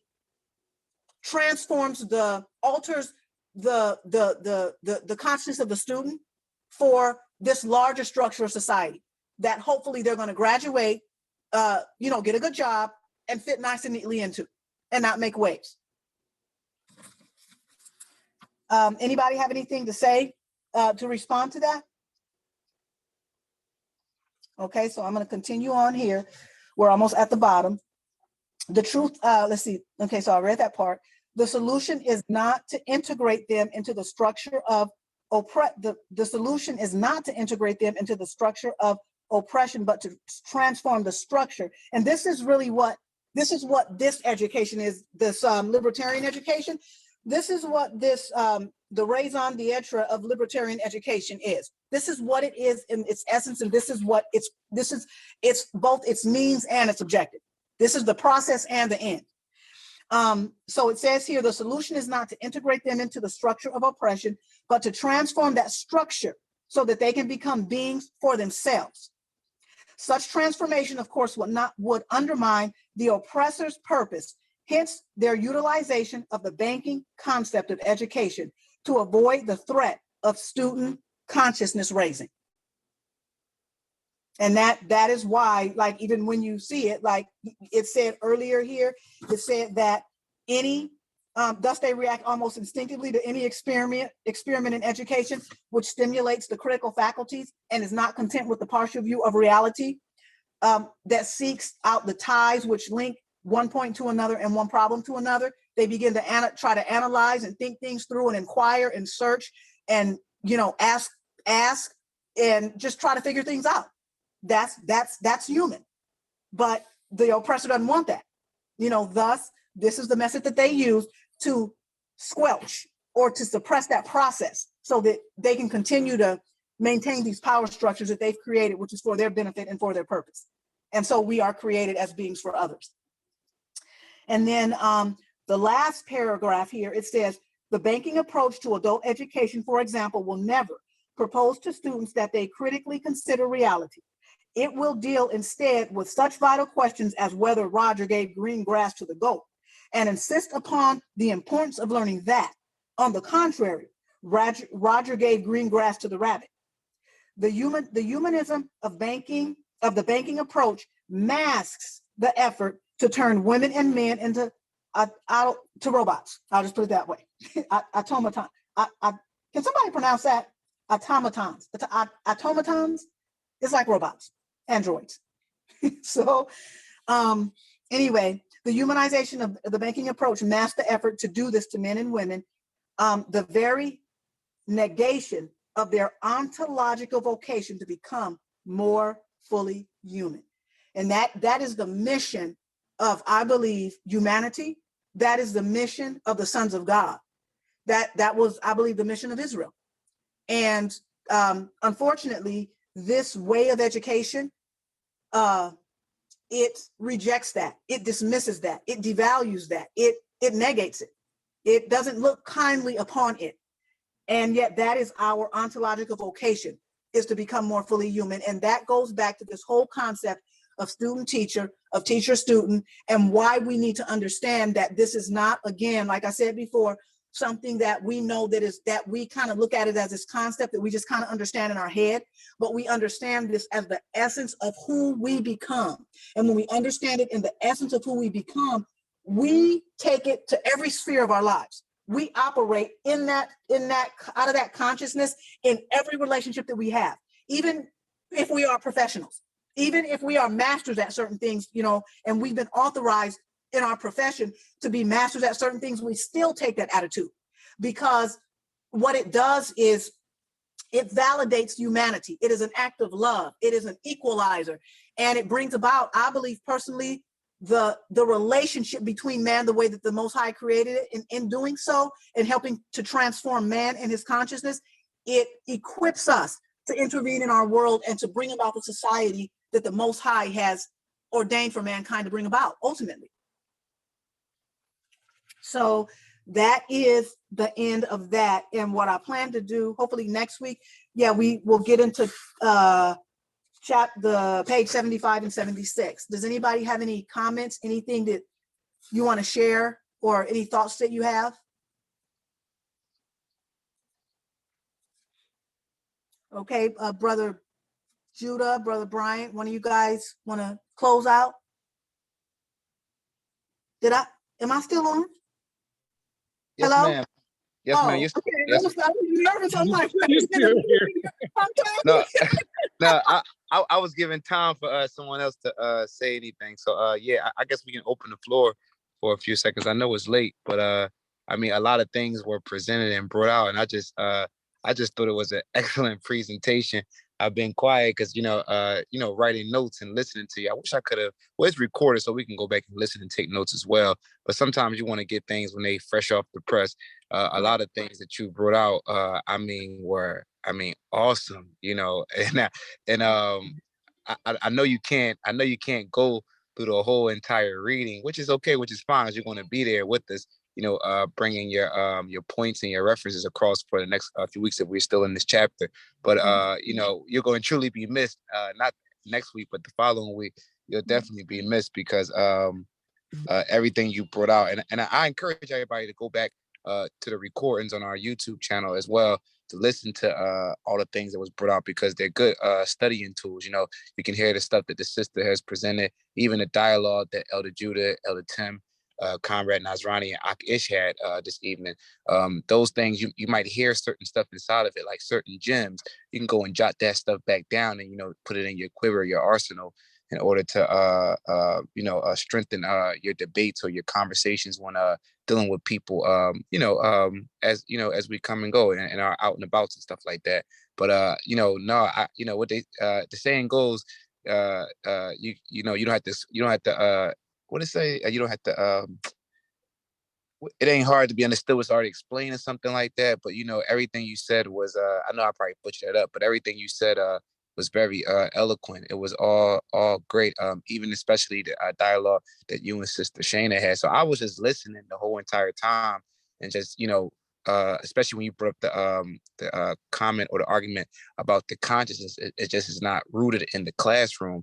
No, it's really dealing with this humbleness. I think Sister Shayna called it, and us putting down ourselves, and us putting on this Christ mind. And I mean, it begins with the classroom, of course, but it doesn't end there, or isn't exclusive to the classroom. It isn't exclusive to the marriage institution or any types of what's it called? Any types of establishments we see in society with human beings.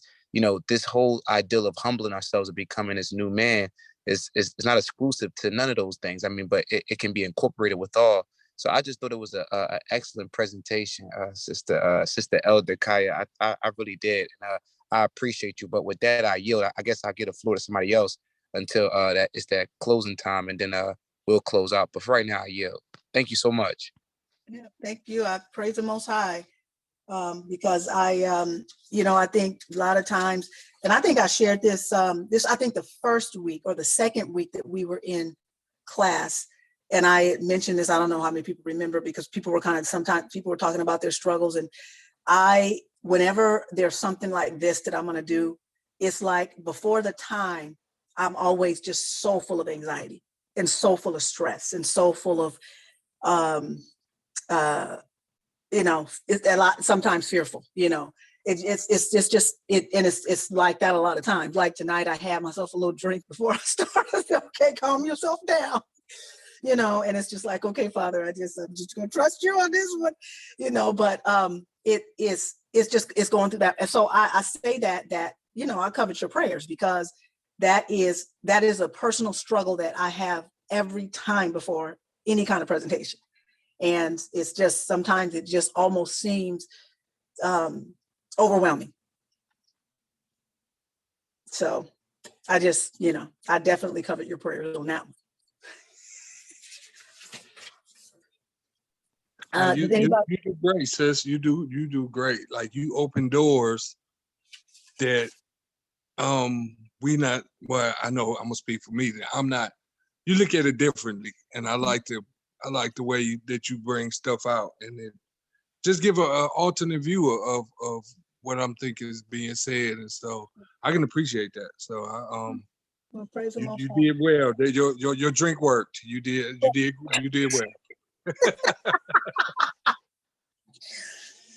Does anybody else have anything you want to share?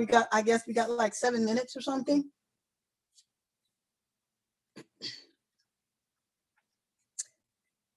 Okay, well, I don't know, Brother Brian. Sister, I'll say this. It's very very interesting.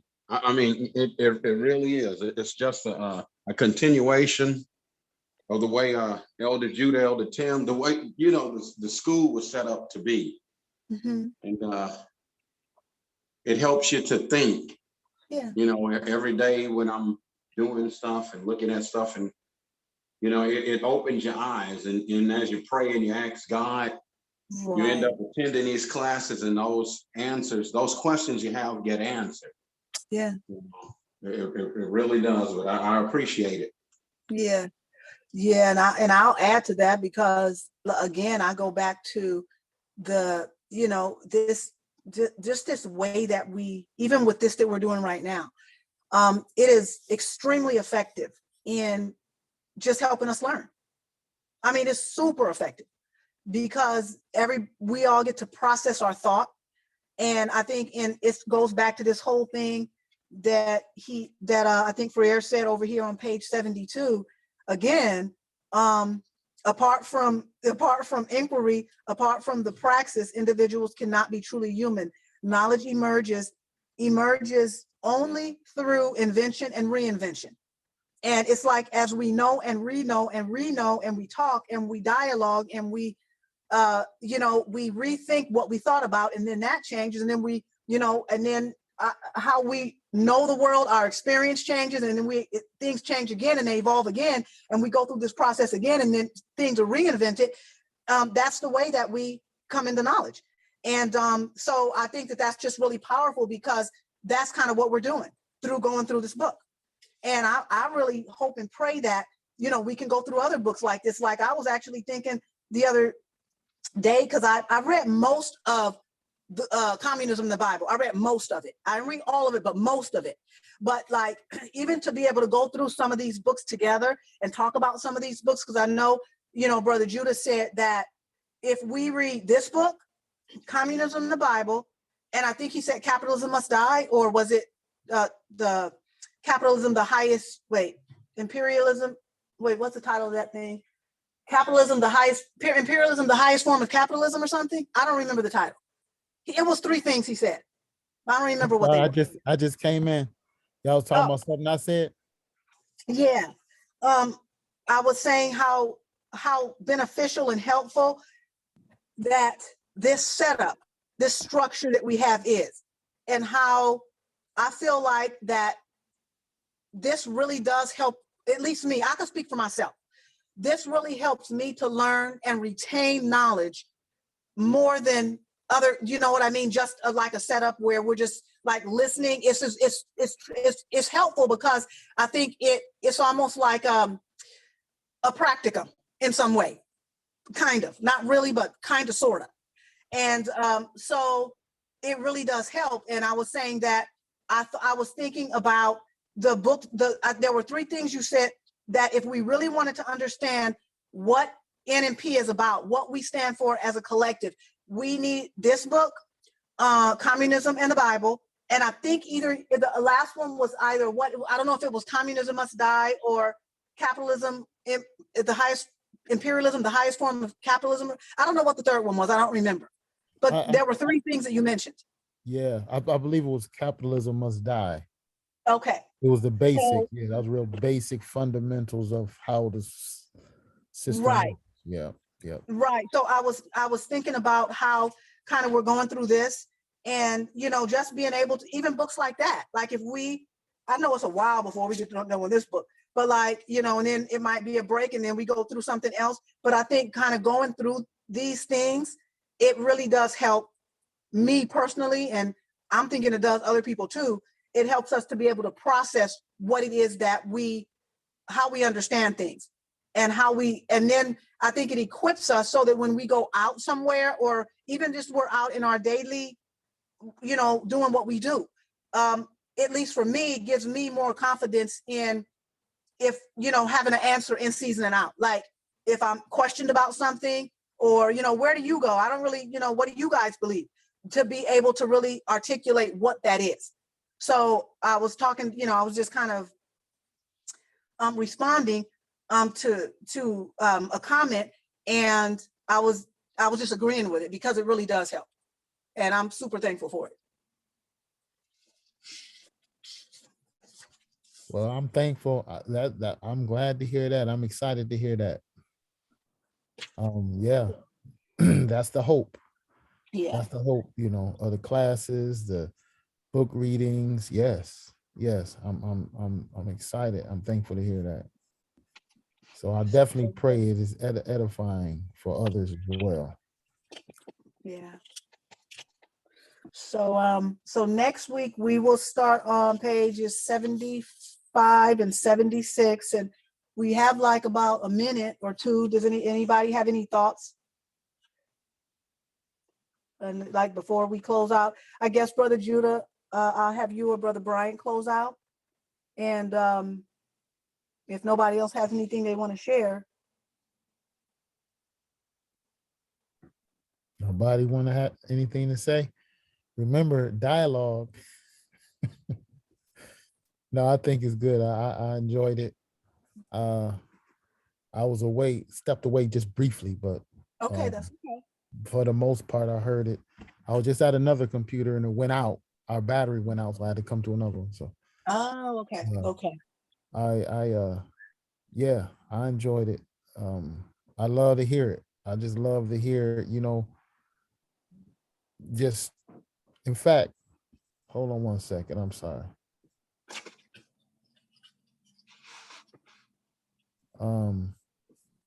Let's pause.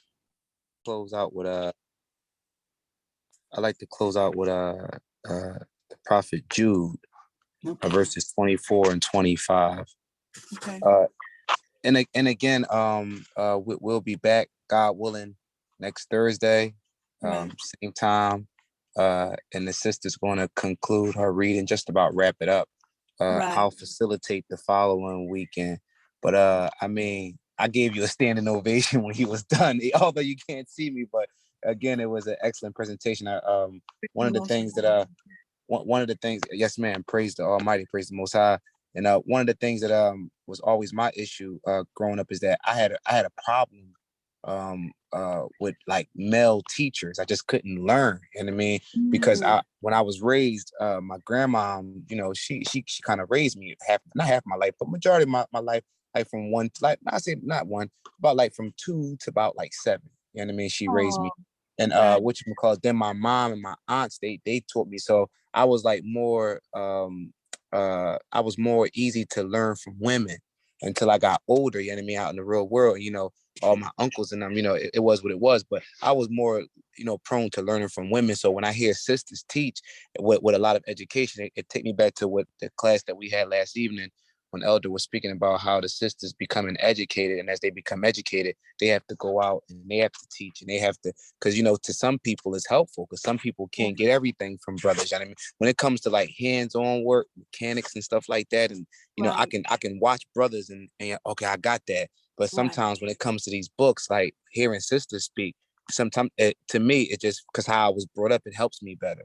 So I really appreciate the amount of study and the amount of scriptures that you brought out in your presentation. It really blessed me. But I'm going to close this thing out real quick.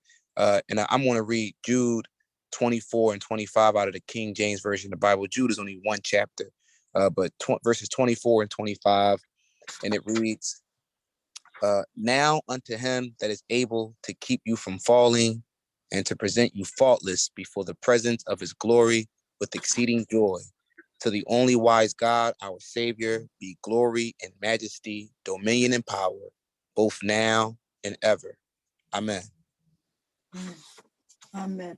And Brother Bryant, we'll touch bases maybe either like Monday or something.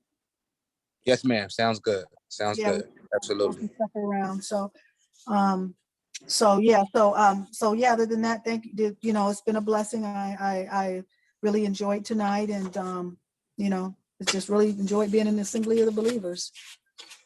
So I guess if that's the end of it, I'll say shalom and good night. Hallelujah. Shalom. Shalom. Good night, everyone. All right, shalom, family. Hey, Good night, everyone.